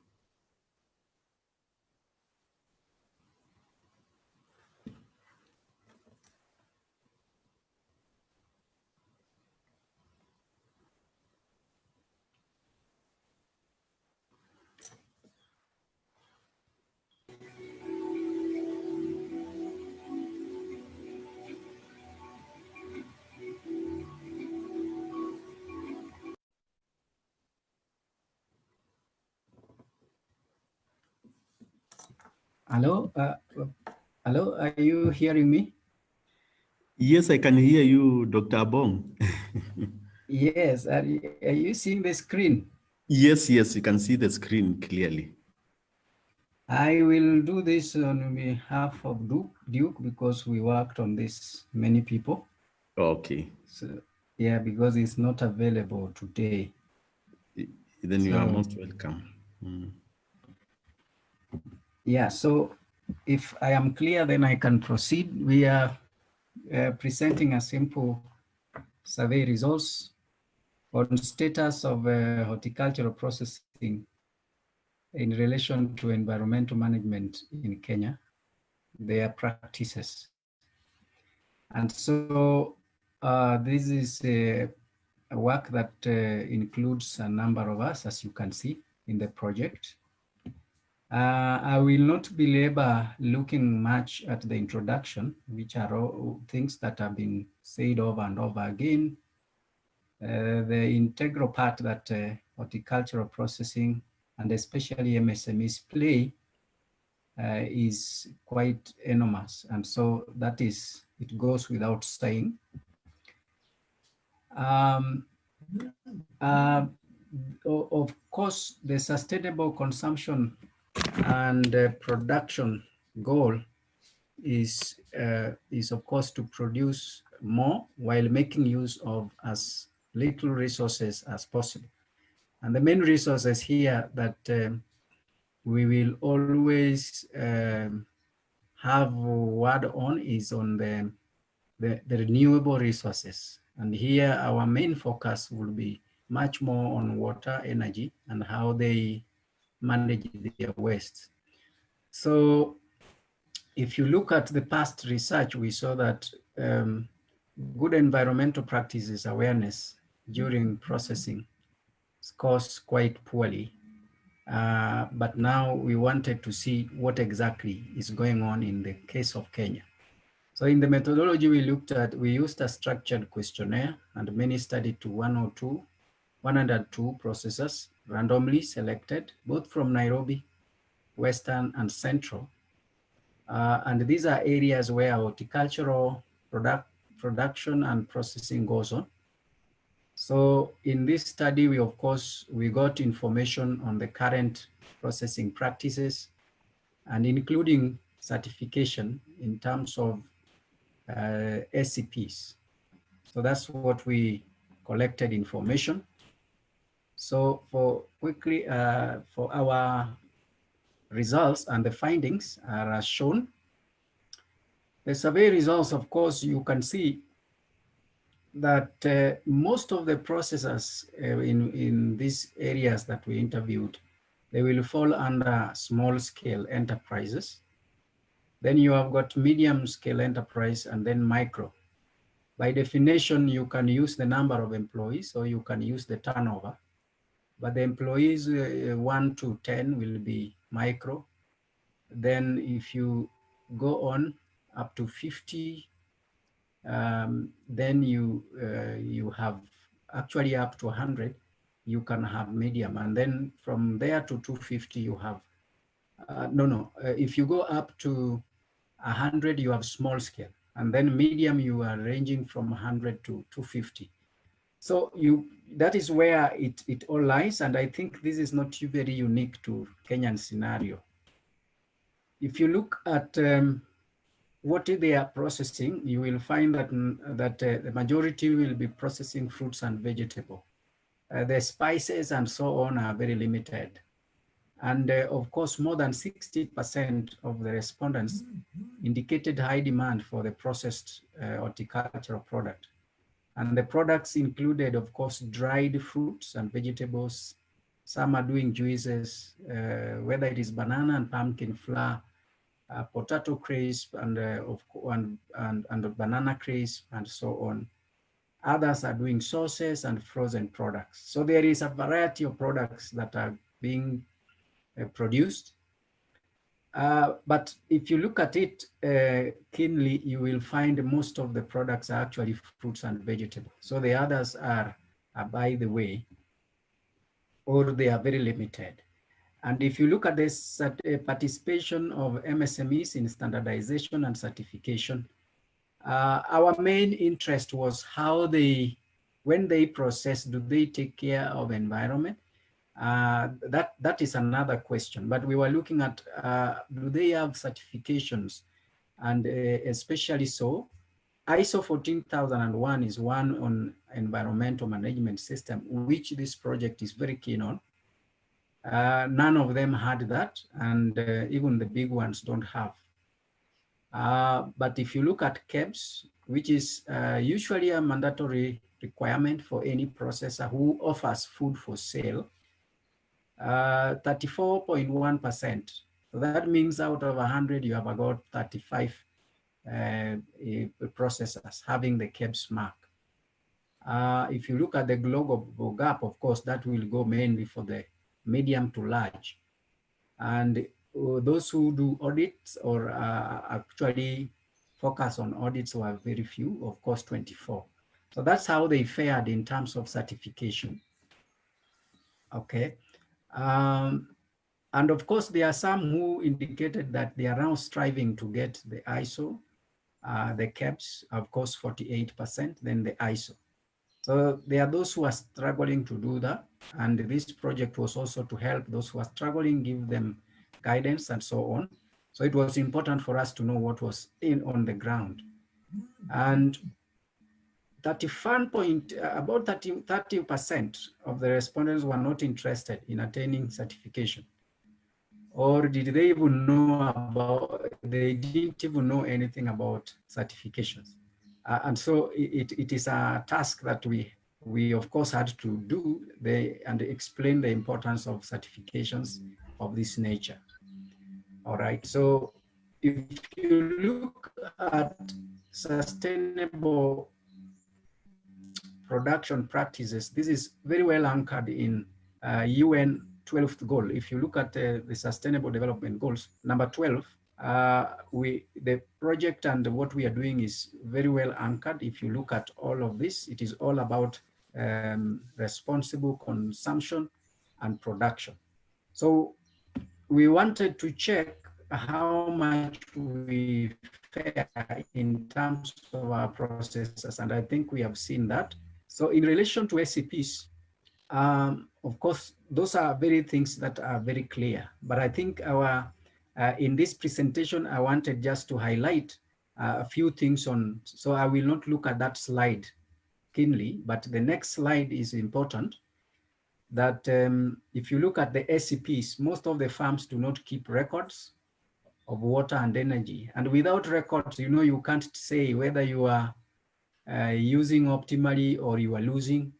And so it has been a task for us to continuously work with them to try and keep records of what they are doing, and especially on the renewable energy and water and waste.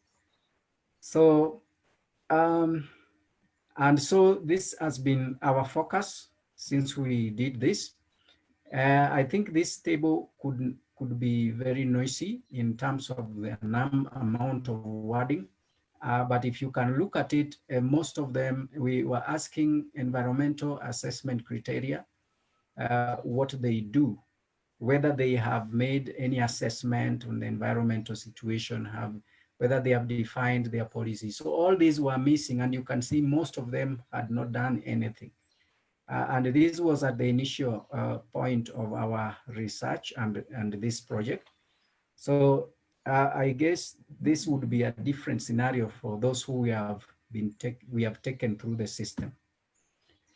So the challenges that we found they were facing, a lack of adequate processing technologies and equipment. Of course, this is due to capital limitation. A number of them would be crying. And if you look at all of them, you can see the limitations across.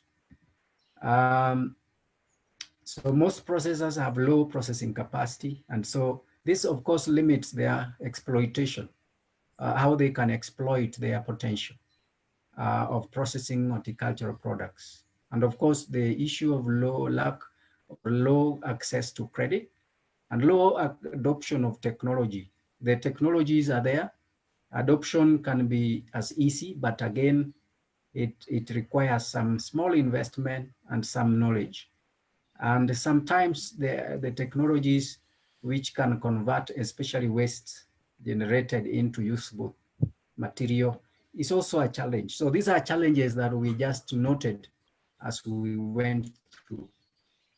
And then from all that finding and the challenges we found, we recommended that they needed sensitization, especially for the staff on the importance of conserving environment as they process. And we also noted that since none of them knew about the environmental management system, they needed some training in order to ensure environmental sustainability. Of course, we needed to link and have them link up with what is the requirement by the regulators.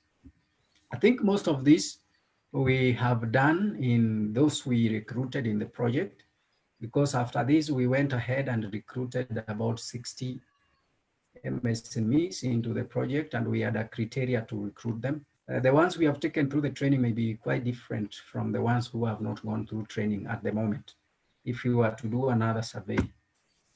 Of course, our thinking is that we need action, and this is what we keep talking with the MSMEs, that there is need for an action. From my left, you can see there is a lot of pollution going on in the left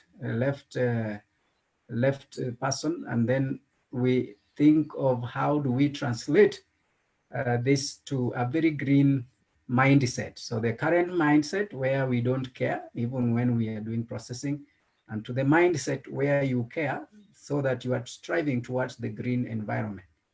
So that is what we had for you today. Thank you very much, Professor.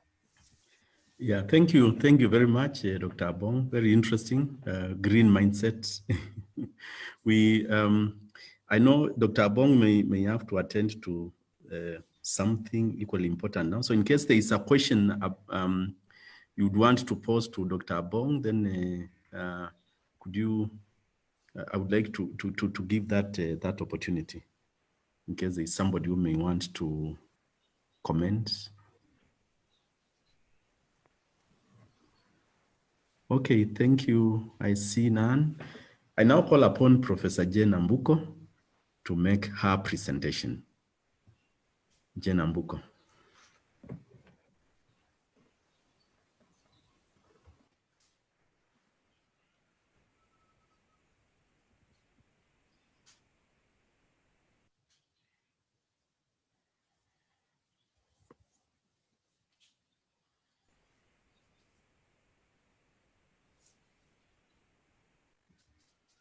Oh, good morning. Sorry, I hope you can hear me. Yes, like you can hear me clearly. Yes, I look like I'm the outsider here. Everybody is talking about green energy and everything from the project now. So I'm an outsider, so I'm going to talk as an outsider, but towards a common goal, because I work with the horticultural farmers, and so some of the challenges you're talking about are things that we encounter in our working with these farmers. So I'm really about trying to help smallholder farmers access market, reduce post-harvest losses. So my presentation today is actually based on some work we have been doing with the farmers in the field, in what we are calling zero loss centers. And I take this as a strategy, not only for post-harvest loss reduction, but for better access for smallholder farmer, market access for smallholder farmers. We know every time you interact with smallholder farmers, they tell you, know what, show us the market, give us the market, and we'll produce. So for me, I think one of the key things we have to do as we try to empower horticultural farmers is help them, one, to reduce losses, to help them to access markets. So that will be the focus of my talk this morning. Oh, right. So this is, I'll have that's the outline of my presentation, and so that you can follow. And again, I don't want to labor too much on the horticulture sector in Kenya, because a lot has already been said. We know that really this horticulture sector is a key sector in the agriculture sector in Kenya. With that kind of contribution up to, this is about 217 billion annually. This is from HCD.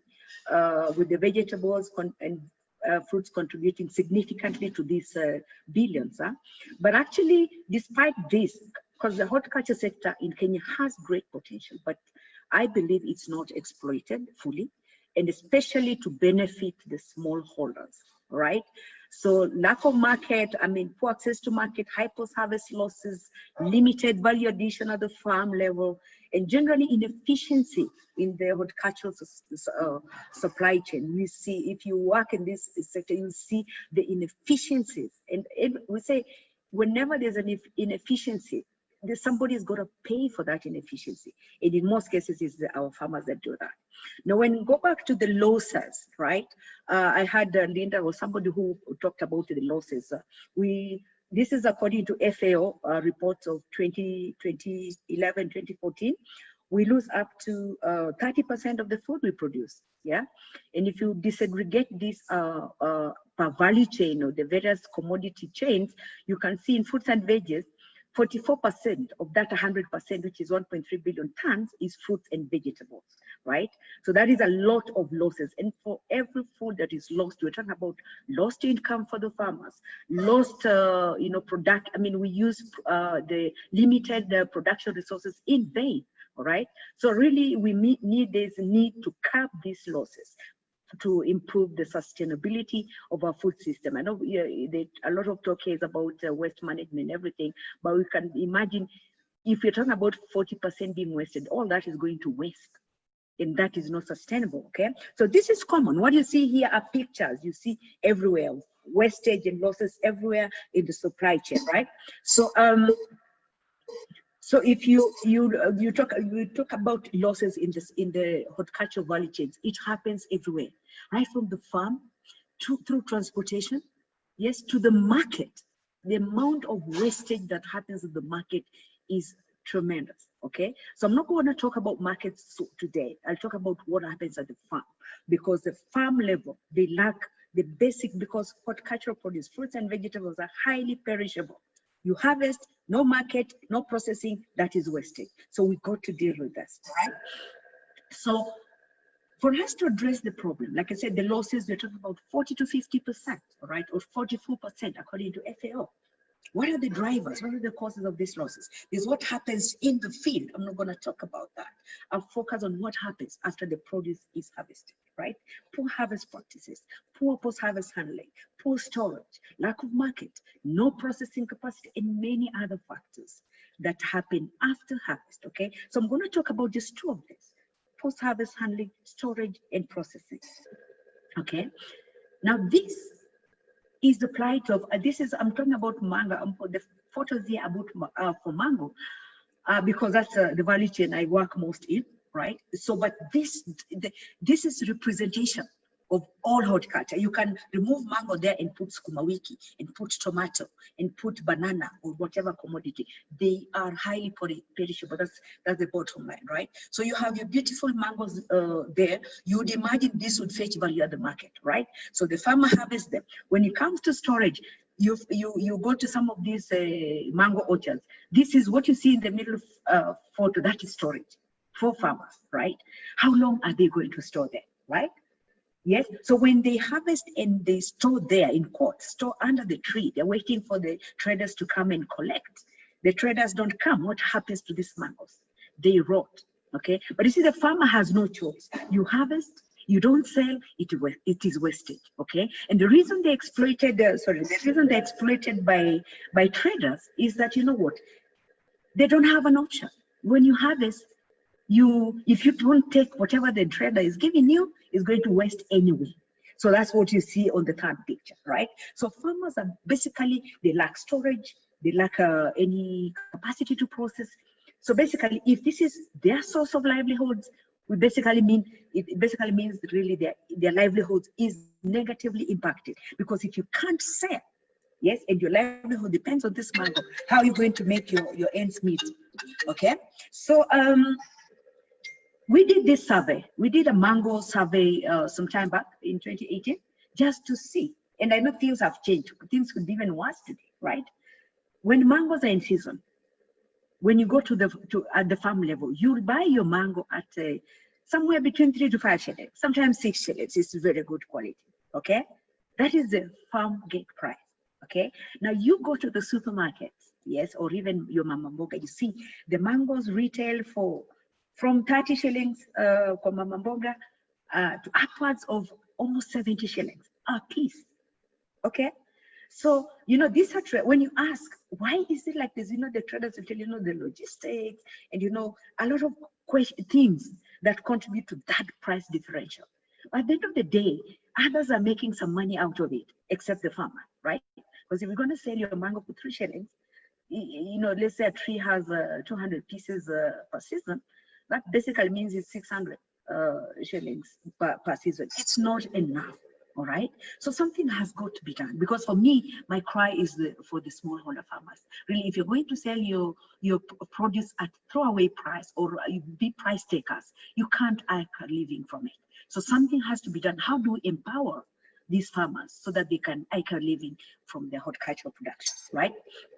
So the zero loss center strategy basically is about application of cold storage technology to store or aggregate produce, and then application of small-scale processing technologies to process the perishable produce into shelf-stable product. Like I said, farmers are at the mercy of traders because 1, they don't have storage, 2, they can't process or they can't value add, right? So if we can, the question is, with this kind of strategy, are they able to, you know, to get out of that trap of being reduced to price takers from the traders, okay?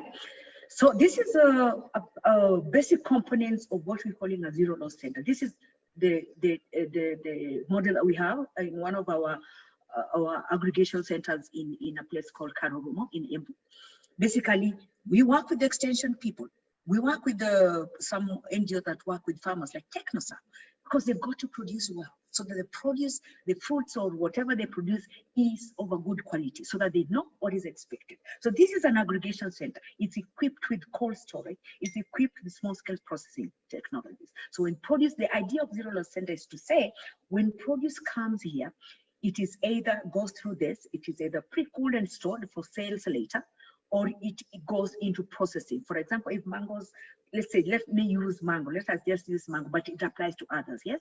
Mango, either it is farm ripe, it can be stored for later sales. If it's very ripe, it can go into making juices or other wet processed products. It's farm ripe, but it doesn't meet the fresh market standard, then it can be chipped and dried into other products, okay? So basically the idea here is nothing goes to waste. Whatever is not sold fresh is value added, either into wet processed products or dried products, okay? So that is the thing we're trying to inculcate in the farmers. And these farmers in our pilot zero loss center in Karumo are doing exactly that, trying to aggregate your produce either for fresh sales. Whatever is not sold goes into processing.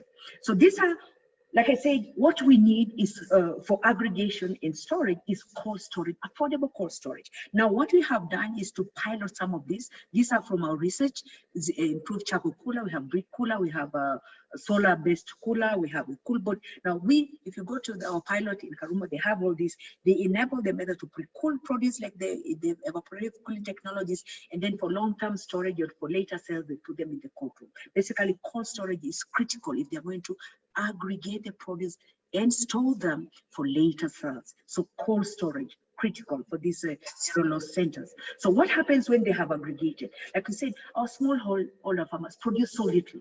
I wouldn't go to a smallholder farmer and tell them, buy a cold room. It doesn't make economic sense because their volumes cannot warrant. I mean, it's not enough. It's not, there's no, if you do a cost benefit analysis, it's not sufficient because the produce is little. But when they work in groups, they are able to aggregate their produce, meet the quantity, the quality. We talk about what the trader or the buyer wants and the consistency that is demanded by traders. They can achieve this as a group. Most importantly, they can negotiate. They're not at the masses. You saw those mangoes in the tree, under the tree. When you have your mangoes there under the tree, you know, you have not been, if the trader tells you, you know what, this one's like, I'm going to pay you 2 shillings a piece. You know, you can take 2 shillings or lose it altogether. But you see, when you organize in a group, you aggregate with cold storage, you can negotiate for a better price. Now, with our farmers, we work with, usually without this kind of aggregation, their produce, with that price that I mentioned, they net 6,000 per ton. But when they are able to aggregate and negotiate, it improves, but it's not even good enough. They could get up to 18,000 per ton. That is 3 times. It's 3 times, but it's not even good enough. They can do better. But most importantly, there's no pressure to sell. If produce is not bought fresh, they can store. I mean, if they can't get a good price, they can store as they look for better market, or better still, they can value add. All right. So that takes me to the last point: small scale processing, part of the zero loss centers. So they can transform the fruits and vegetables into stable products. For them to do this, they need technologies. I know George, Dr. Bong, previous talked about technologies. There are many.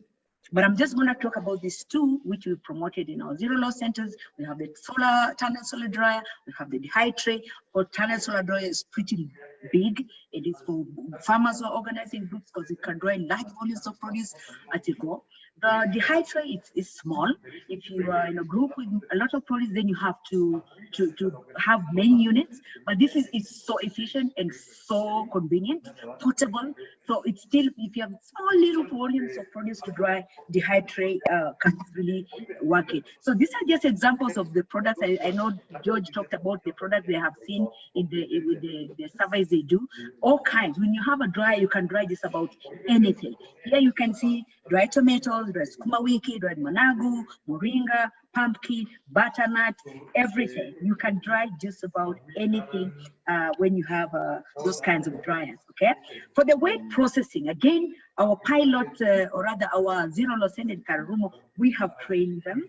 They can be, these are just some of the products that you can get from mango, okay? I bet you most of you didn't know you can get some very cool wine from mango. This is one of our products. If you go to the food science department, you can get this mango wine. But even our farmers, our group in Karumo, they are also trying to do this. But you know, these are the common products: juice, is jam, is dried mango chips. You have mango rolls. We have mango enriched yogurt. These are just some of the products. There are more products that can come from mango. Okay, so you can see the value of as the increasing value for the different products. This is the evaluation we did to just see that the more value you add, better the returns. And you can see the value from wine there is amazing. Yeah, value addition, critical. Okay,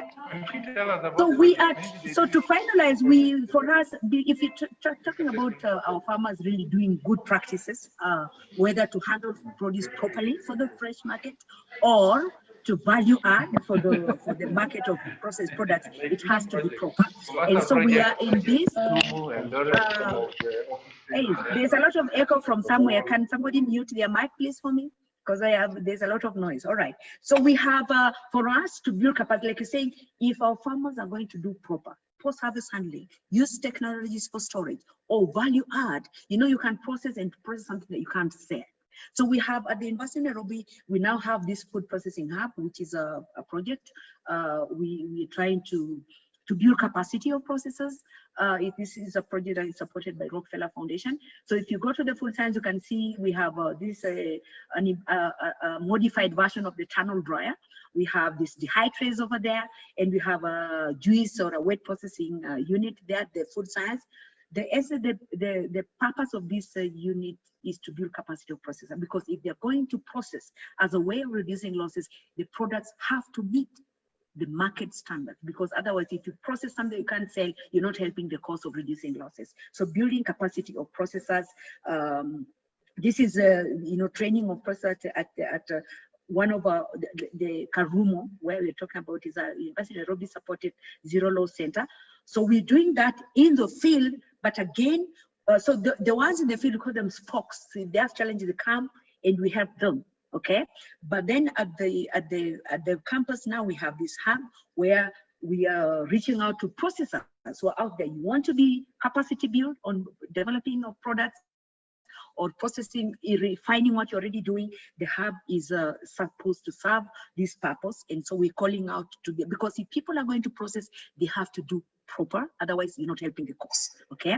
Then again, recently at the field station, we realized that people want to know what are these cold storage technologies that we can use to reduce losses. So most of the time, the farmers, people users, potential users, because I talk about technology in conferences and people like, where can we get this technology? Before I would tell them, go to Karurumo, we have this and this and that.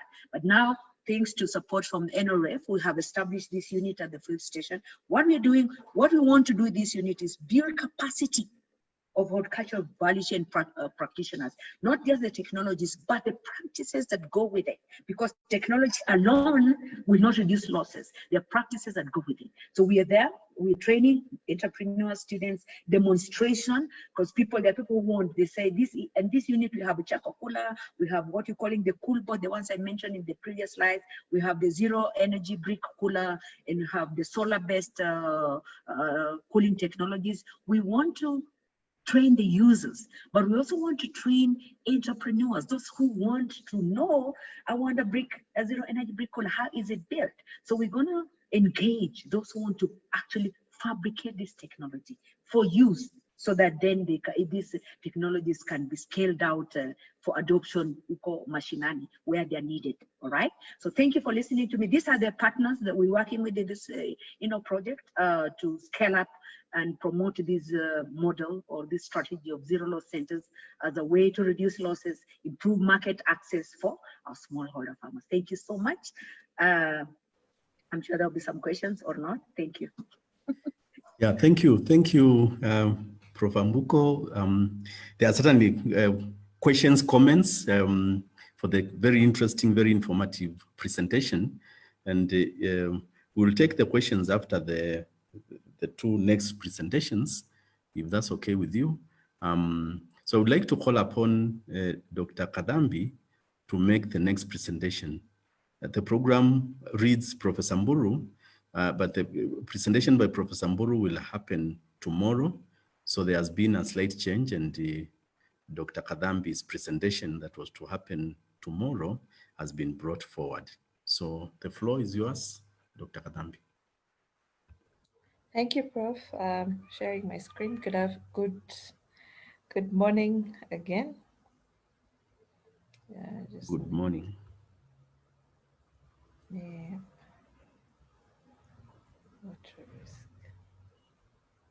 Good morning, Dr. Okay. So I don't know if you can see my screen.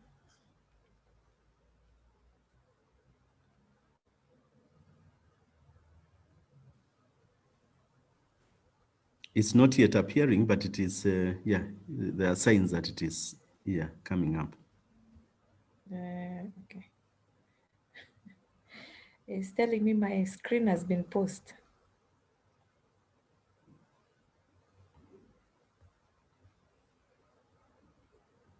Okay. Could you try to exit and then start again? Yeah.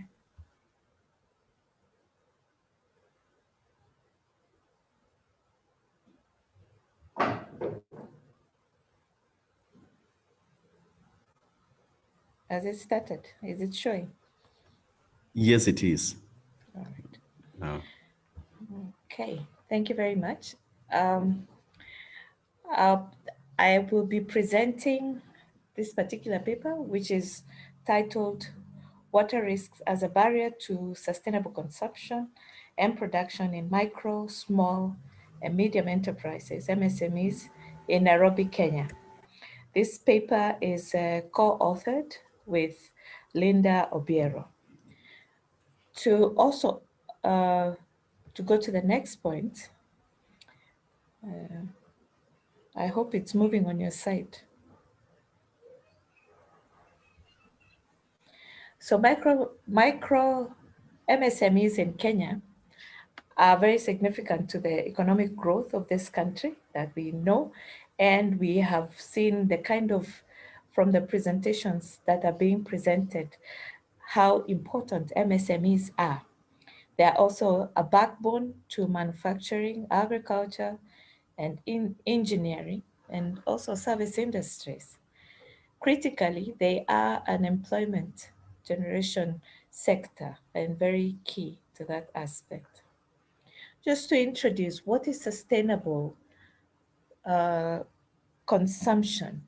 This is the use of services and related products which respond to basic needs and bring a better quality of life while minimizing the use of natural resources and toxic materials, as well as the emissions of waste, pollutants over the life cycle of the service or product, so as not to jeopardize the needs of the future generations. That was when, in 1994, by the Norwegian Ministry of Environment, they made an attempt of defining what is sustainable consumption. To this date, the UNEP 2015 has defined sustainable consumption and production, which is also now known as SCP, as being able to do more and better with less. And the previous presentation has shown what we can do more and better with less, and that is sustainable consumption.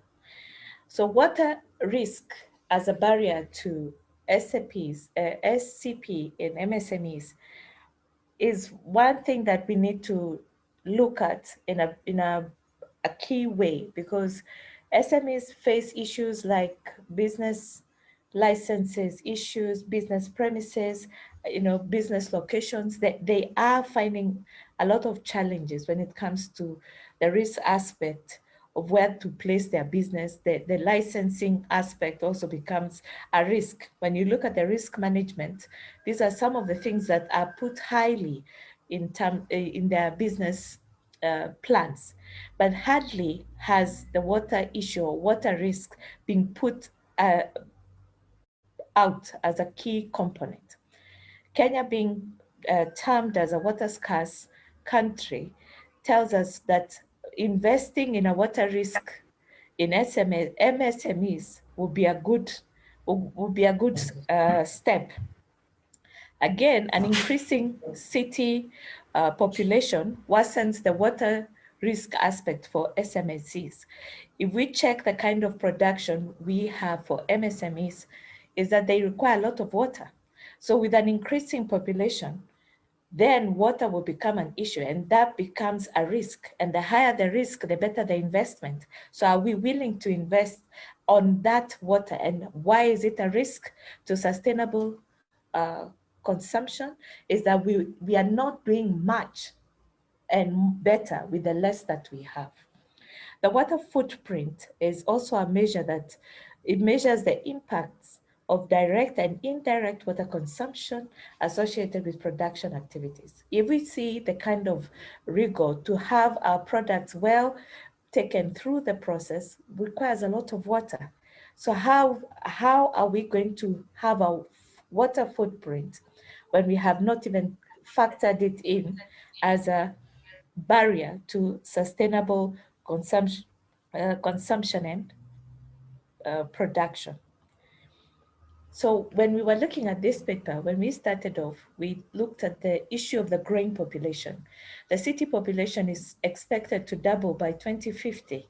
That means the use of water and the need for water will increase quite much because of the population that is there.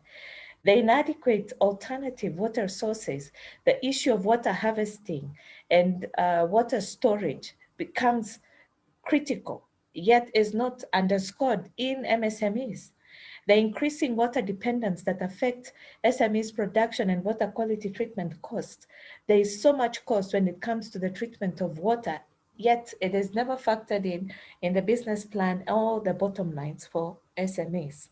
And the increasing water cost in production costs.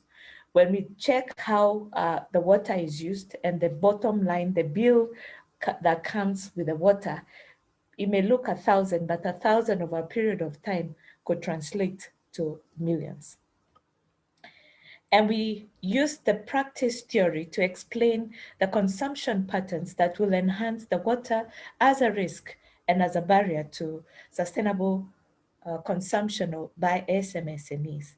The sociologists Bordeaux and Giddens explain that sustainable consumer consumption patterns are done over time with practice in structured manner and with accurate social structures which will influence their consumption patterns. This means that if SMSCs still do not recognize how they use their water and how this is a risk to their business, the pattern goes on and it's entrenched with the social structures that we have. And in the long run, we have a consumer consumption pattern that goes against the grid. When we need to conserve water, we are not conserving water because it is a practice over time. And these patterns impact our water consumption, either positively or negative.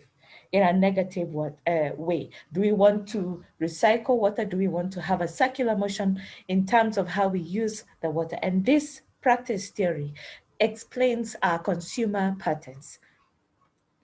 Our methodology, we had Nairobi County as our study area. Why? Because this is where quite a number of the MSMEs have had their growth from, going back to the counties.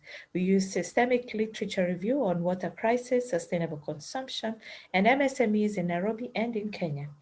Data can be replicated to apply to all other counties that are there. With the results, this is from the Water Resources Authority in 2020. When we look at the people who are permitted to abstract water from 2015 to 2019, we see that there's a growth, there's a continuous upward trend of water use, water abstraction, both for surface water and groundwater. This in short means that if water is not catered or put as a water risk, a risk in terms of sustainable consumption and production by SMSEs, then they will have a problem. Their future is at jeopardy. When we look at the kind of trend, the water is how we are abstracting water. And these are people who have permits. We have not even factored in those who do not have permits. So with those with permits, it is an upward trend. How about when we add those who are not yet permitted and still do water abstraction? When we look at the water withdrawals, this is WASREP 2020, the highest water withdrawal sector is agriculture, then followed by industry, and then municipal. So when we take agriculture and where most MSMEs are making their profit, this is where water withdrawal is. That means it has two ways to it. It is a profit. It is an opportunity to make profit as well. It is also a risk. So we need to underscore it when we are using our business plan for the same. When we look at the perceptions of the respondents in terms of water risks as an investment option for SMEs, they were in agreement that yes, it is an option that we can invest in this as a water risk, because water kiosks are also making money for the same. Can SMSEs, as much as they're doing horticulture or any other production, also see that there is a business venture to water investing in the water risk? In conclusion, water risks are a reality and have an effect on the future of SMSEs. They cannot do business as usual without recognizing the water aspect as a risk by itself, and being a barrier as well to the issue of sustainable consumption and production. Water demand and supply is ever changing. So is with MSMEs. We are growing, and with a growing population, the change is inevitable. To reduce impacts arising from water risks is also crucial for MSEs to appreciate what water risks, in addition to assessment, monitoring, and enhancement of their risk management and business continuation and management capacity, how these water risks affect their bottom line. Our recommendation is that MSMEs can invest in water risk as an alternative business option that can give them that can contribute to their bottom line. and more so that we recognize that water is still a risk and is a barrier to their business operation. And therefore, they can, if they do recognize it, they can enhance their bottom lines. Thank you. Over to you, moderator. Thank you. Thank you very much, Dr. Kadambi, for that presentation on water risk. Our next presentation is by Christine. You may want to say something about yourself as you present the paper. Welcome, Christine. Thank you. Good morning, everyone. I hope you hear me. Hello? Yes, good morning. We can hear you very clearly. You hear me? Yes, we can hear you very clearly. Hello. Oh, wonderful. So my name is Kasichana Christine. That name reflects where I come from in the Coast region. I'm going to present a paper on a formulation, acceptability and nutritional value of cassava root flakes. Just a summary, let me pick the presentation.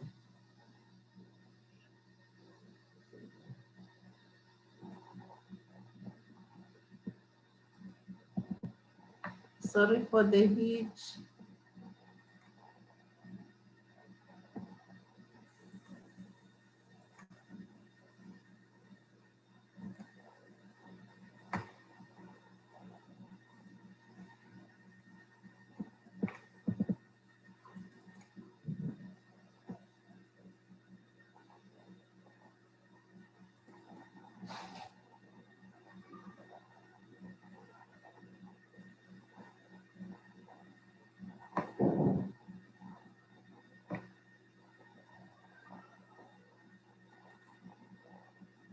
So I have put my presentation on the screen. Do you see it? Not yet.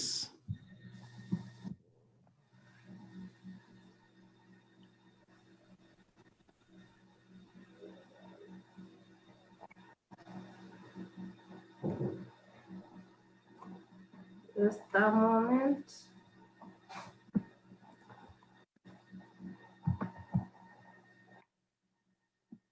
Maybe if I have to share my screen, I don't know. Yes, you need to click the green button so that you share, and then you click the particular document that you want to share with us. Okay, just a moment, I press the button.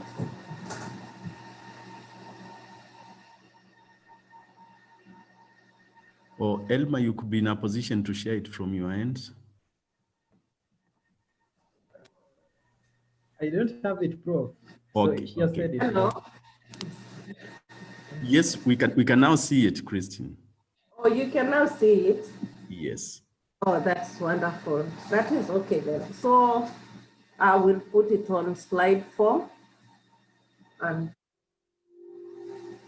so as a way of introduction is that this paper majorly focuses on the major problem in the coast region where we suffer much on issues of food insecurity and nutrients.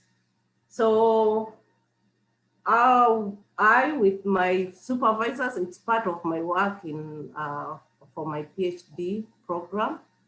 We looked at how we can create a kind of mitigation for availability or availing nutrients to the gender group that is majorly the children and pregnant women, whom, if I may make a reference, is that at our hospital in Kilifi district, the general hospital, we even have a wing where we are treating such a situation which are just food-oriented or malnutrition issues.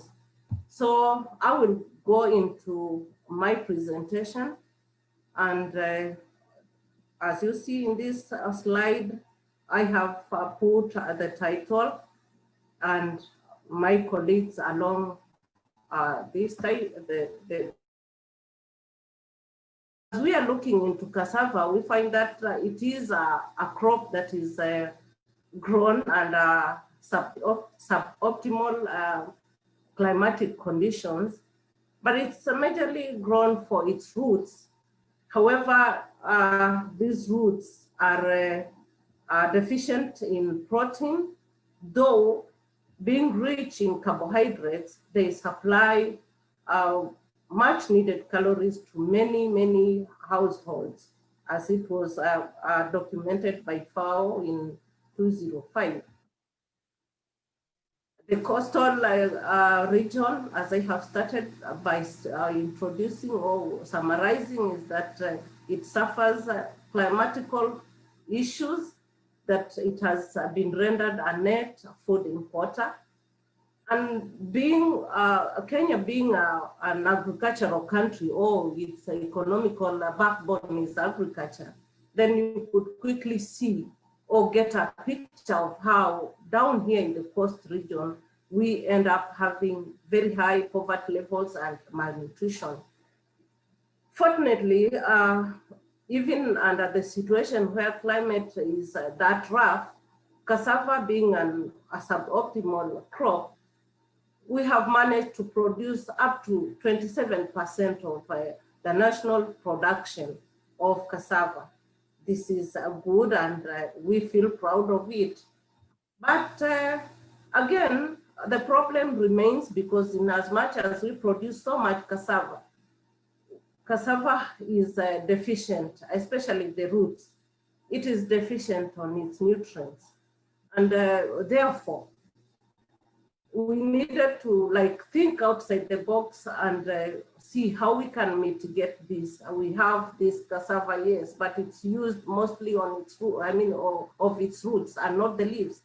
And we realized that through literature review that the leaves are very rich in nutrients, and especially protein. That Montagnard even documented that the protein compares well with protein in eggs, and this one showed us or gave us a light at the end of the tunnel. And we felt if we could work on this, which is readily available, given that cassava is grown in abundance in the region, and we have the leaves which are rich, and the roots are also rich in carbohydrates, then maybe we could come in and mitigate, especially on malnutrition. But it's good to also note that since growers use the roots in the pure form, you will realize that there is a bit of flour, there is a bit of crisps, there is fried chunks. But the question that needs to come into our minds from what this conference is all about is, if there is so much of the root being utilized or processed, or yes, utilized in a major form, where are the leaves going? Meaning they pose as a potential waste too. So as a way of stating the problems is that there is limited processing of cassava as it is consumed in its pure form. Then it makes the leaf to be an unutilized resource. Like I said, if it is an unutilized resource, then it can quickly transform to be an environmental menace. Though we need to, in this juncture, we really look at it as food that has a lot of potential to improve on our malnutrition situation in the coast region. So since there is this lack of processing in the region, or processing of cassava, if I have to be specific on cassava, it means that even the potential and the chance to mitigate economical, to mitigate on the economical situation in the coast, and even the nutritional problems, is also narrowed. Vice versa, if we could go into processing of cassava, then we could be creating an opportunity towards the mitigation. The leaves are rich in a range of nutrients, and they are only eaten as an accompaniment to basal diets. It again points into the fact that they are hardly eaten. Let's look at it this way, that here we are, we do not have enough food. Sometimes most households depend on food that is brought in by well-wishers. Sometimes they have to come to wait for this food to be brought along for them to sustain their families. Now, if that is the situation, and here the leaves are only eaten as an accompaniment, it means that these leaves will never be eaten. And it is just so unfortunate, because this malnutrition or malnourishment is so much, and it is reported much on the pregnant women and children. That's why I started to say we even have a wing at Kilifi Hospital where we are trying to cage these people so that there can be intervention, provision of a bit of nutrients in a supplemental form or whichever way, but it is a very pertinent problem in the coast region. It is good as a way of justification to say that cassava is nutritionally self-complementing, as the roots rich in carbohydrates, while the leaves contain the important nutrients that include protein, and even vitamins.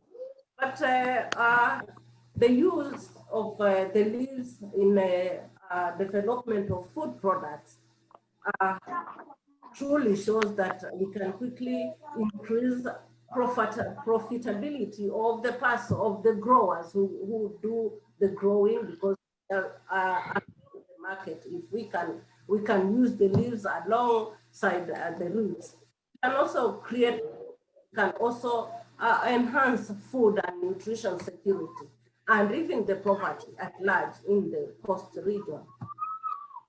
And since the leaves are a potential waste, then truly their enhanced consumption and oil utilization creates a sustainable waste management system that maybe it might be the case now, but if we will go into industrial processing of cassava, which again, we need to appreciate that cassava has got so many, or has a very large potential for as an industrial crop. Only that, as a developing country, we are still grappling, and industrialization is yet to be factualized or made to take off.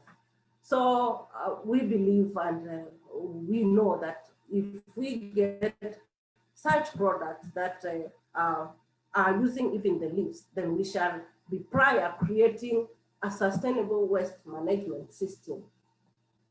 Then utilization of the leaves is in a convenience food product like the flex that is focused or is looked into in this presentation will readily avail nutrients to the most nutritionally affected gender groups, that which I have mentioned, the pregnant women and the children.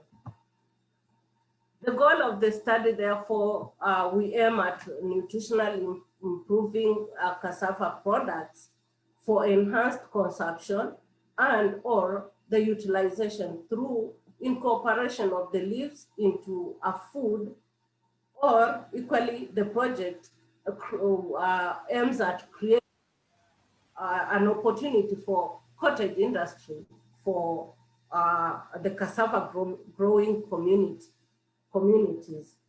It's good that we need to note that the last part is a bigger dream of in the presence that this product manages to sail through, and it is adopted wide and large, then groups and the communities go into processing it, since they are advantaged by having the raw material, then the cottage industry will be an opportunity for the communities.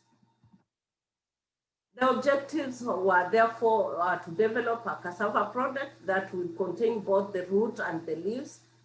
This is because the roots are rich in their own way in the carbohydrate parts or energy, and the leaves are rich in a range of nutrients.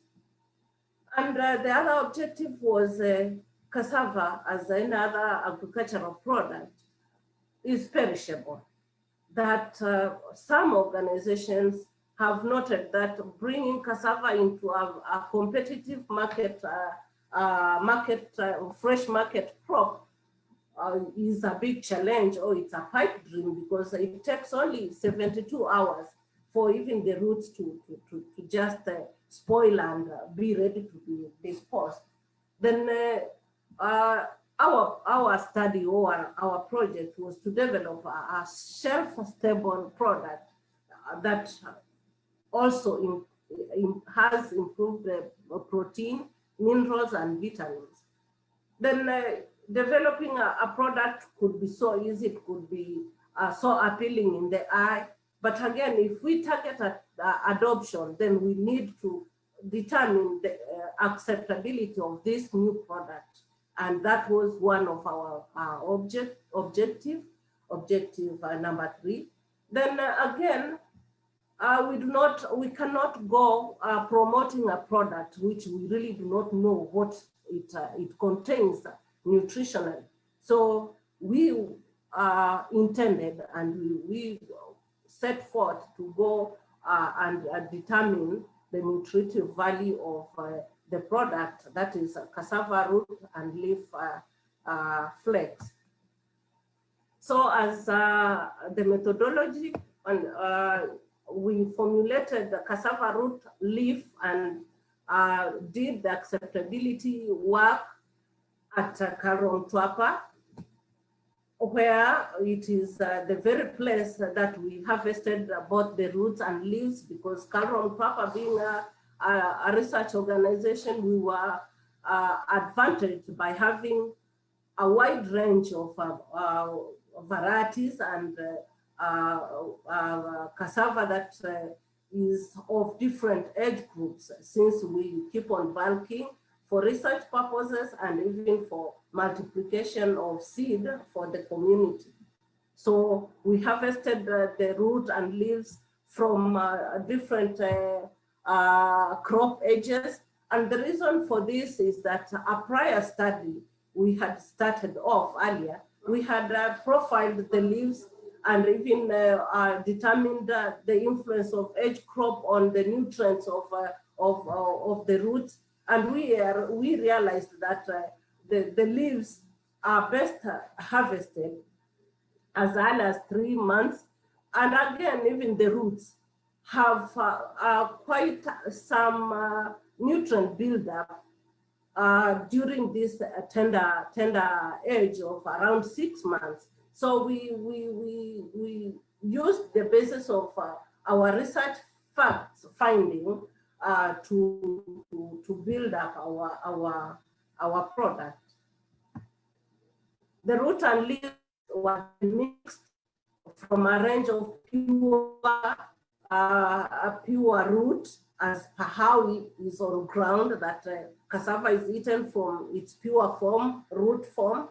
So since fermentation or processing methods have got their own ways of influencing the taste or maybe acceptability, we decided to employ both fresh method and even fermentation method to process both the roots and even the leaves. This is to say that there is part of the leaves that were processed just freshly into cassava root and leaf flakes. Both now we are talking of both the root and the leaf being fresh and processed into flakes. And then we took part of the roots which were spontaneously fermented both the root and even the leaf. And these were put into different ratios, mixed into different ratios in a way of coming up with a big range of blends so that we can see how much, or we can have a wider spectrum of choice as we put forth to the people to choose which one they love best. It's good also to note that the formulation or the mixing was not blindly done. We picked a formula from which had been, we had established from the literature review that had been recommended by FAO and World Health Organization. So there was a linear table which we were using to mix these. And we realized that by starting at 20%, we were nearer the targeted nutrients, because if you would go maybe mixing from the lower levels of maybe 2% or below 10, we would maybe, we don't know, but we would not be reaching there, because we were mixing with a target of improving the nutrients towards the recommended daily allowance for consumption of the nutrients in food, that is RDA. So out of this mixing of these different ratios, then we mixed up to 50%, because 50%, I mean, beyond 50%, then we would be talking of just the leaf. And having that background that the leaf is hardly eaten, we would just be losing it to go beyond 50%, saying we're going to mix 40 roots, and then we add 60% leaf. That would be just making a product that for sure, if the leaf is hardly eaten, that product would not have been accepted. So that is why we ended at 50%. Out of this mixing, we ended up with 18 blends of cassava root and leaf flakes, which this list was quite long, because from previous experiences is that train the panelists who are supposed to be used to evaluate acceptability have shown that they normally turn down a request to evaluate a product if the list of the product is so long.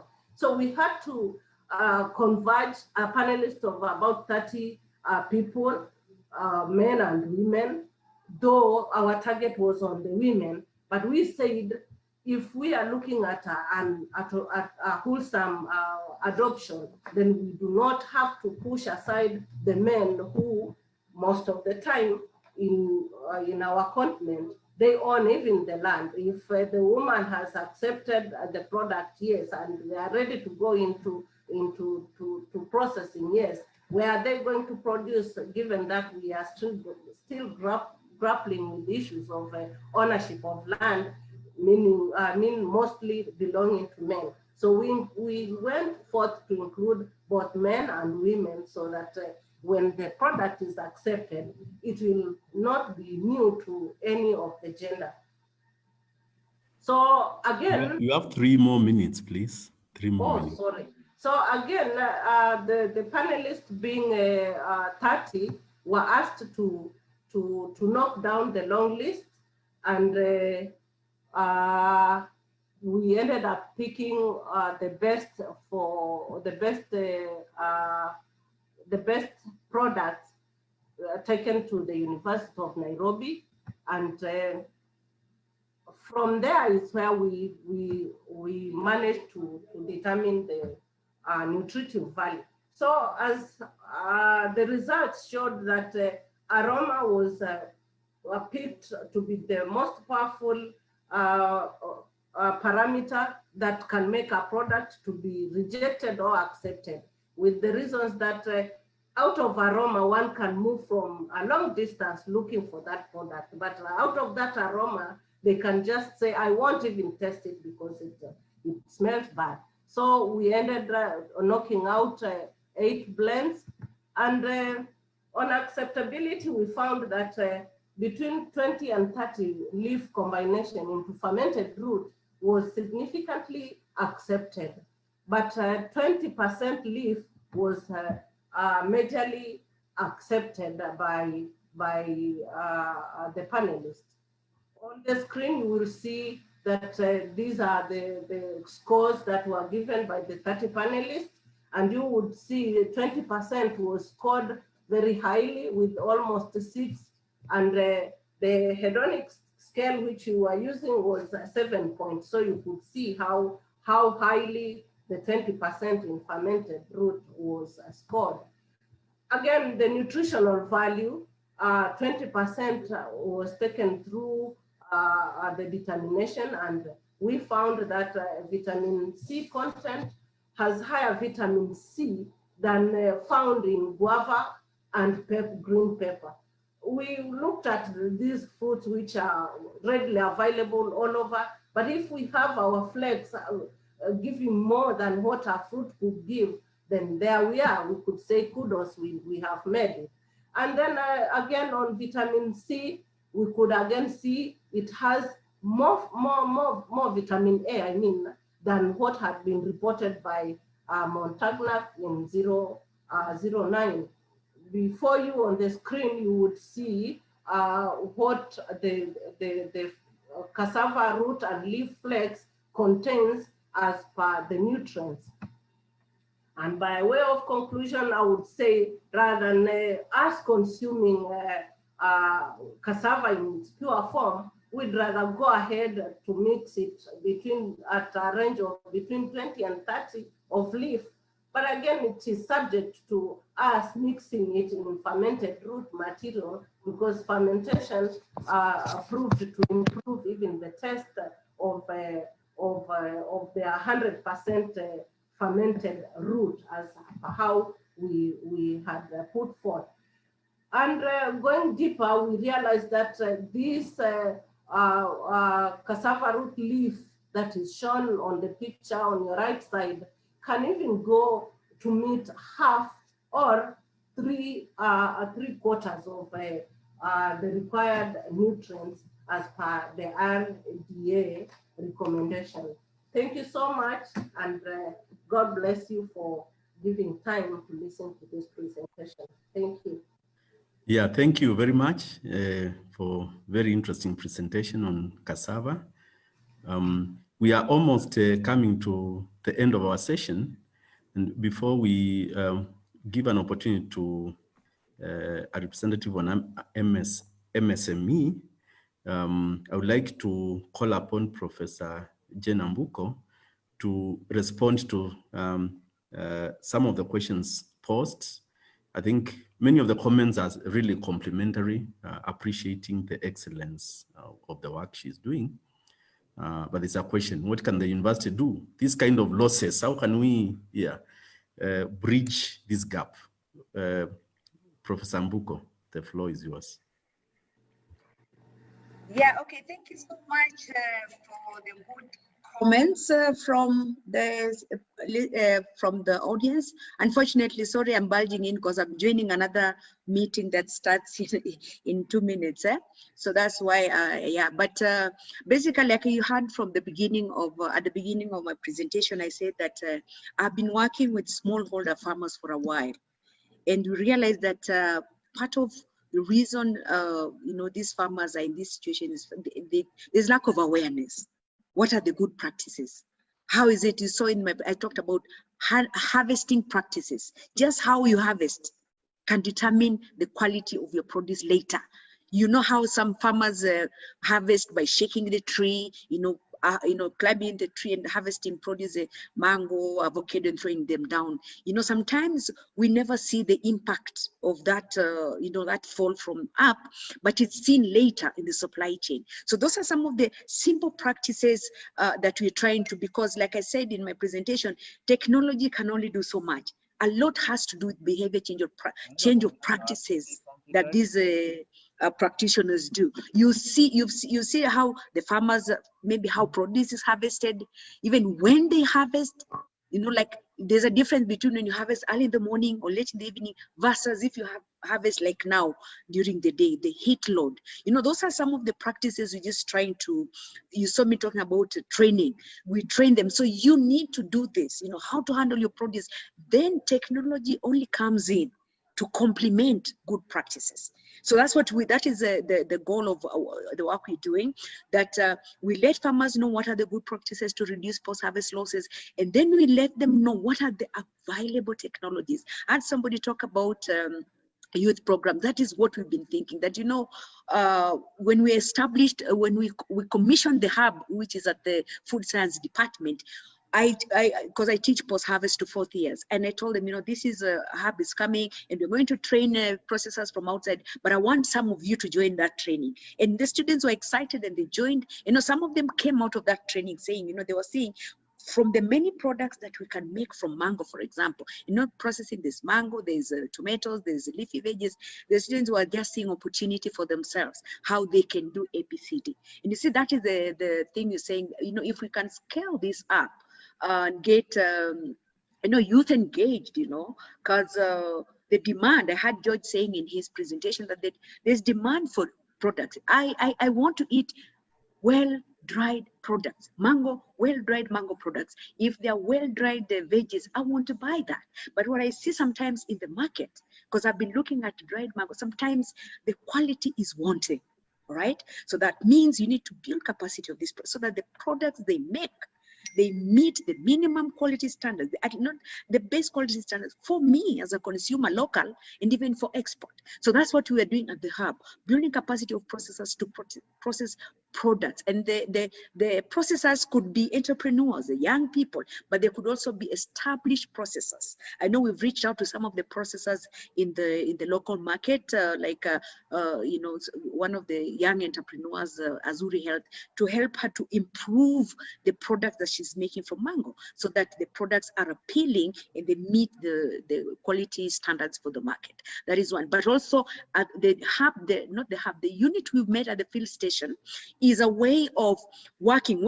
My vision is we work even with the extension people, because these are the people who have direct contact with farmers. They're the ones who pass knowledge to them. But if they don't have the knowledge, how will they empower the farmers? So my goal for the unit we have at the field stage is we bring the practitioners and even the extension people, so that they are aware, they have to be aware there's this technology, this is how it works, so that they can help us to, you know, to promote it uko mashinani. And then we are seeing how we can actually get people from mashinani, train them on how, for example, one of the simplest technologies that you saw there is the brick cooler. How do you build a brick cooler? That can be an enterprise for a young person. While they're making money of it, they're also helping this technology to be adopted in the mashinani. So that is for us the bigger vision of, you know, scaling up innovations.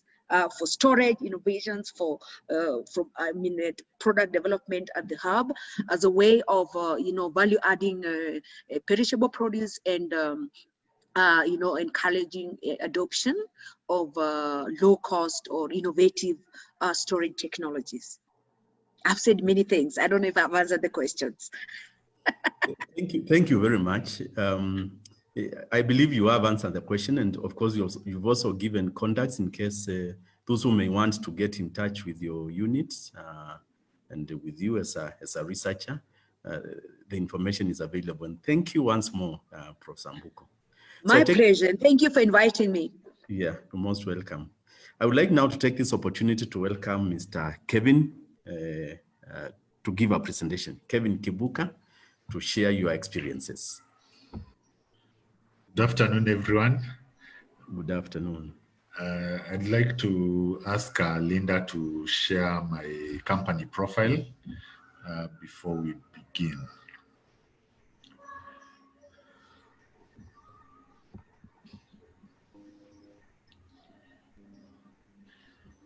But as she shares, maybe I can just start and we'll pick it. Okay. So my name is Kevin Kibuka. I'm the director of Wokenel Limited. We are based in Makueni County, Kibwezi to be precise. We deal with the production of organic baobab fruit powder and organic baobab oil.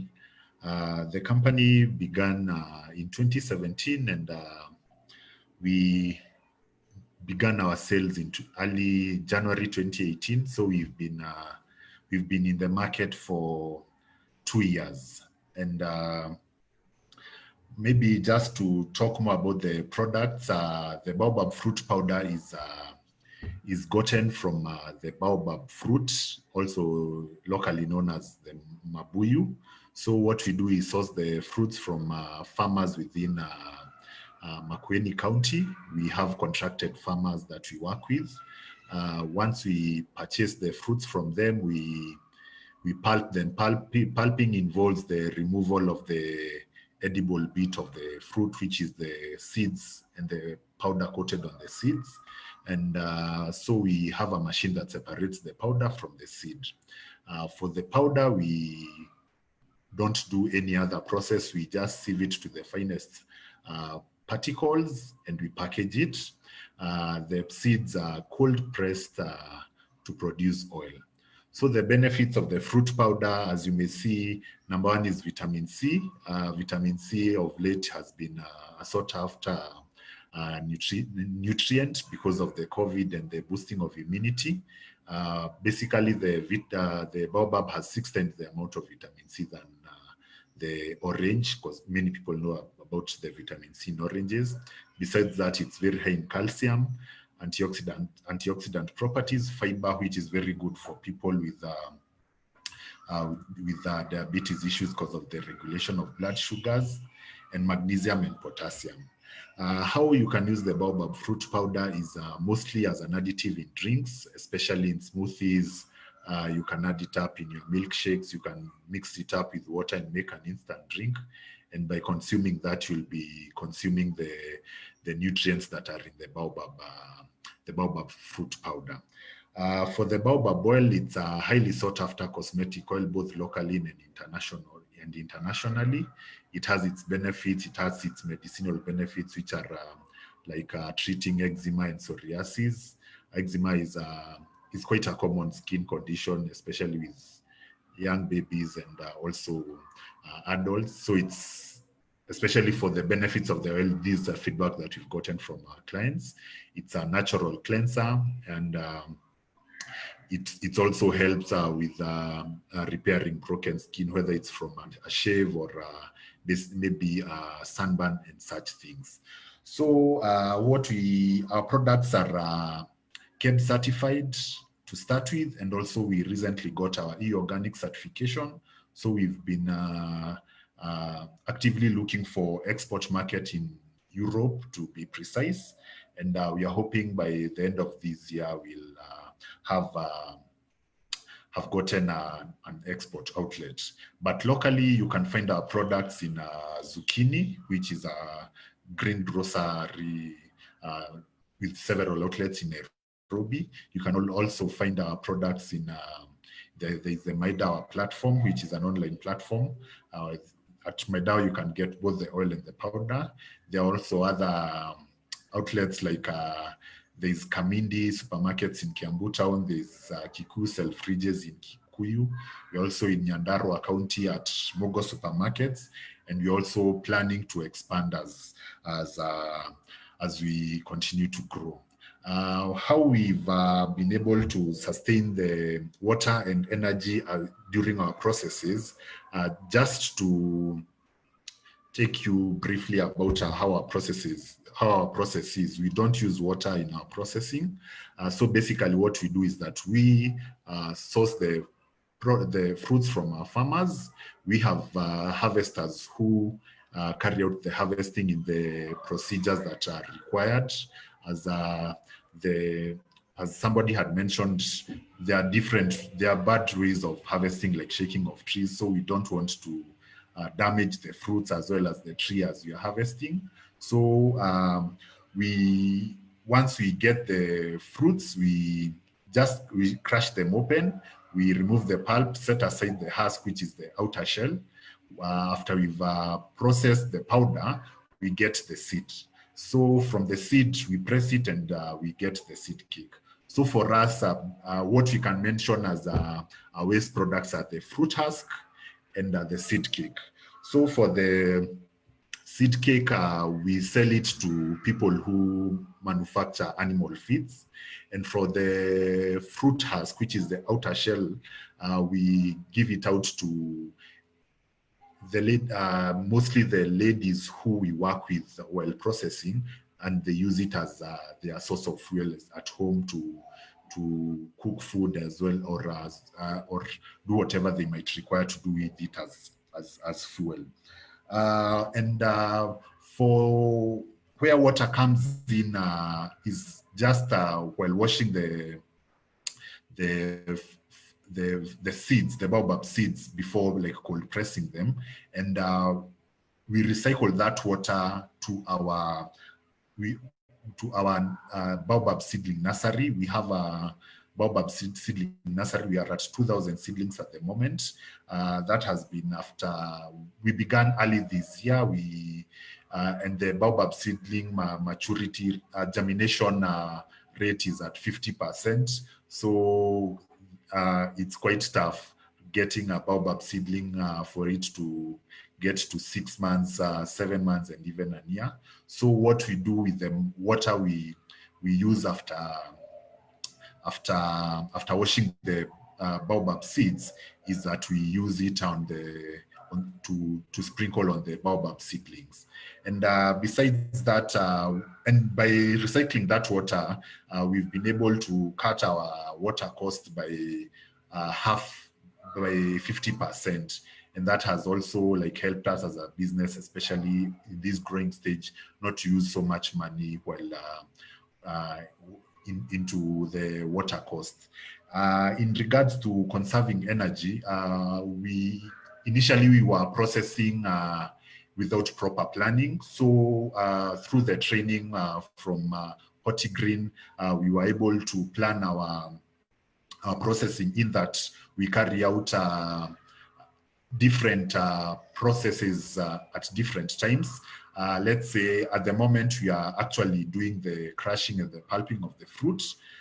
As we speak right now, that's going on, and we'll do it for, let's say, 2 to 3 days. Then on from Thursday, we'll have a single day of milling the powder, and that has greatly improved our energy consumption, because initially we were putting on the machine and then after around 15 minutes it's off, like work on something else, then put it on.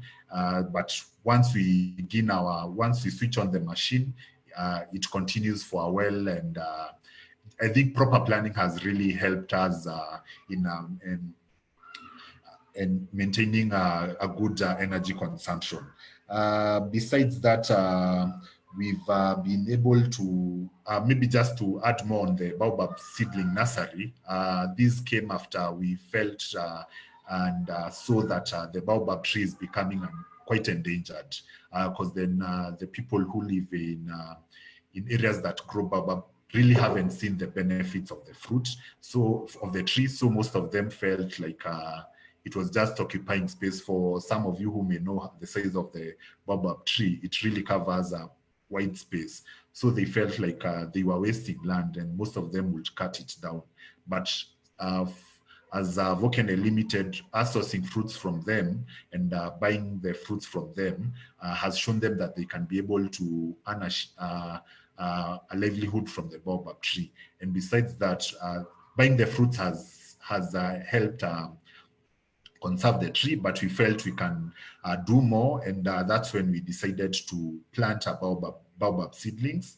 And I'm yet to see any other baobab seedling nursery locally. It doesn't mean that you are the only ones, but I'm yet to see one. So what we do with the seedlings, we plan on, after they get to a certain stage, we plan on planting them in the farmers that we work with. Maybe in each farmer we can plant around 10 or so, and that will be used in future. Maybe not in our lifetime lifetime or our children's lifetime, because the baobab takes around 500 years for it to start fruiting, but later on it will help the generations to come. In addition to that, what are the plan, this has gone on quite well because we've been able to work closely with research institutes such as KEFRI, who've also helped us like really understand on how to do the baobab seedlings, and also like really understand how to water them in the appropriate way. Maybe just to add on how as a business we are faring. We as I mentioned, we are actually looking for export markets, and especially in Europe, and we've really invested much in sourcing the baobab fruits within the county. And as you can see, our production scale at the moment is 100 kgs per day. So let's say in a week, we can be able to do at least half a ton or 600 kgs. And for the baobab oil, after cold pressing it, per day we can get 30 liters. That's because the baobab seeds have only produce have a 5% production. So from 100 kgs, we only get 5 liters. So for us to get 30 liters, we have to press over half a ton of the seedlings per day.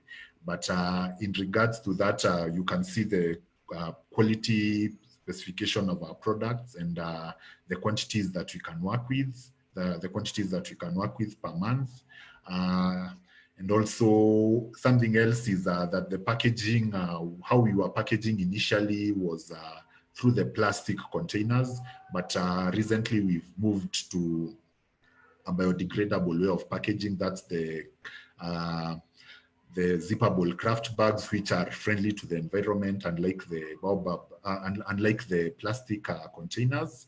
And maybe for the maximum amount of quantities, we can say we do 2 metric tons per month. And also for the baobab oil, due to its production yield, we do 500 liters per month. In addition to that, what I can add is that Horti-Green has really helped us as a business. We've had Elma and Linda visiting our plant in Kibwezi, and they've also showed us how we can minimize on the waste, it might be water or the energy. Actually, they've played a really big role in helping us be more efficient in both energy and water. And we are looking forward to continue working with you. And us is just to thank you for organizing this conference, which has been quite enlightening through the various presentations that have been made. And we hope to even benefit more from these products, from this organization, that's Horti-Green, and all the key players in it, that's KEBS and the University of Nairobi. And we also would also be very interested in us doing business with anyone who might be interested to do business that's sourcing our products both locally and internationally. Maybe I'll share our email address and contact details in the by the site. So thank you, and God bless you all. Thank you. Thank you very much, Mr. Kivuka, for that very interesting presentation. Now we are almost coming to a close. I know probably many have questions, comments. We have seen several comments, many of them compliments of the good work Mr. Kivuka and others are doing. So I would like now to open the floor for questions. You may want to air a question or a comment to the presenters.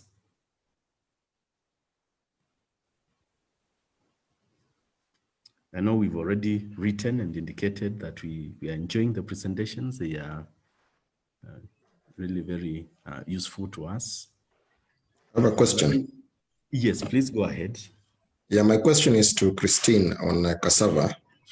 I'm just interested to find out on the Kenyan varieties, which ones of those varieties have leaves that are edible, and how is she intending to tackle the issue of food safety and culture aspects on the cassava? Because I know, or I think most of the inhabitants in Kenya consume less of the leaves, considering if you consider Rwanda and Congo, where they consume it in form of isombe. Thank you. Thank you. We can take 2 or 3 and then a round of questions. Somebody else?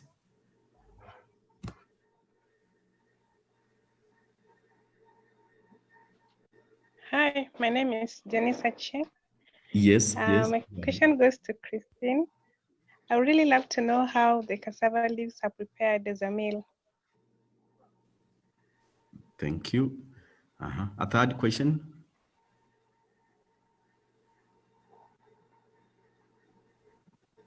Okay, then Christine, you may go ahead and respond to those. Okay, I may respond to the first question, which somehow maybe I didn't understand it. I don't know how a culture issue arises, because if it is already being consumed, or the leaves are already being consumed, to me, I think it's an added advantage, since it will not be a totally new thing or new product, since both the roots and the leaves are currently being eaten. So maybe you pose it, if I have not answered it, maybe you pose it well. Shivats. Yeah, I think my question was in terms of consumption and looking at the volumes consumed in Kenya, I don't think it's much that people consume the leaves as such. Maybe how do you intend to, let's say in Western Kenya, they don't consume leaves to that much extent. Maybe, I don't know why. Is it an issue of culture? Do they only value the tubers? That's the direction of the question. Oh, yes. So if I may say, that was the core reason as to why we felt we need to incorporate the leaves into the roots, because since people are already eating the roots and they are missing out on the nutrients. So having it in the roots, maybe if we introduce this product to Western Kenya, they will even find it better taken in the form of a flex, that is a convenience product that can be taken anytime. And as a way of informing you is that the cassava root leaf flex mimics Weetabix. So it can be taken in milk or just hot water turned into a kind of porridge. So anytime, and being dry, it can be carried all over the places, targeting like the school-going children and these pregnant women. They like snacking. They can carry it. If you could see on the photo, they are just small pebbles that one can just pick and throw in the mouth while taking advantage of the nutrients. And on the varieties, going through the profiling of both the roots and the leaves, we realized that our varieties down the coast are very friendly where HCN or hydrogen cyanide is concerned. But since cassava has a tendency of changing its cyanide levels according to region, as per the climatical conditions and soils, which I think it's common to every other plant, then we have put emphasis on processing. And we go further to say processing, especially fermentation, would even go further to clean up. I could use the word cleaning up because it eradicates almost all the hydrogen cyanide. Thank you.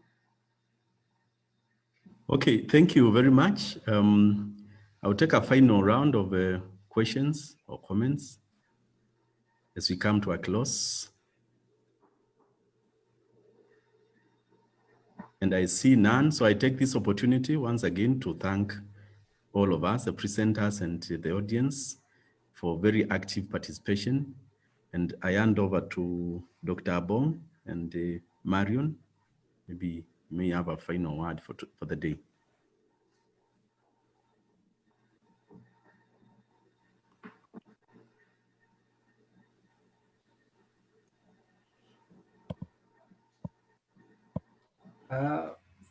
Thank you, Professor Mungama.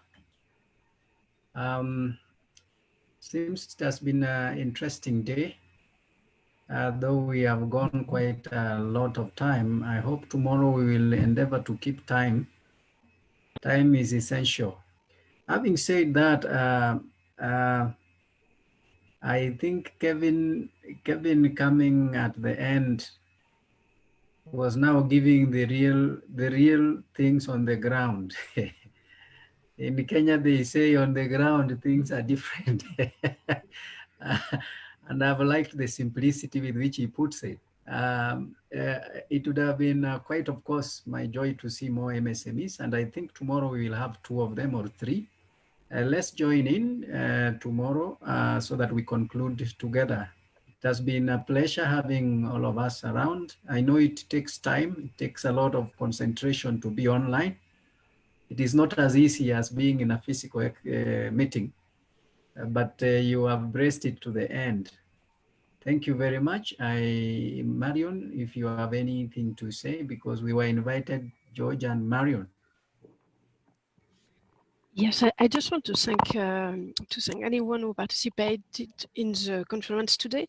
And I just wanted to say that it's really interesting what we are doing here, bridging the university and the research world with MSMEs who will applicate all the research that the universities are doing. So this is really interesting and really important to be all together in this conference. That's why it's really good to have researchers and MSMEs all together today, well, yesterday, today, and tomorrow. So I hope we will all see each other tomorrow morning at 8:30, I think. I don't remember exactly the time.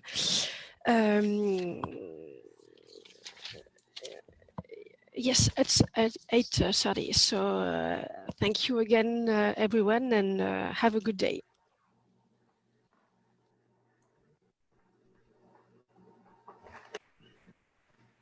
So thank you and have a blessed day.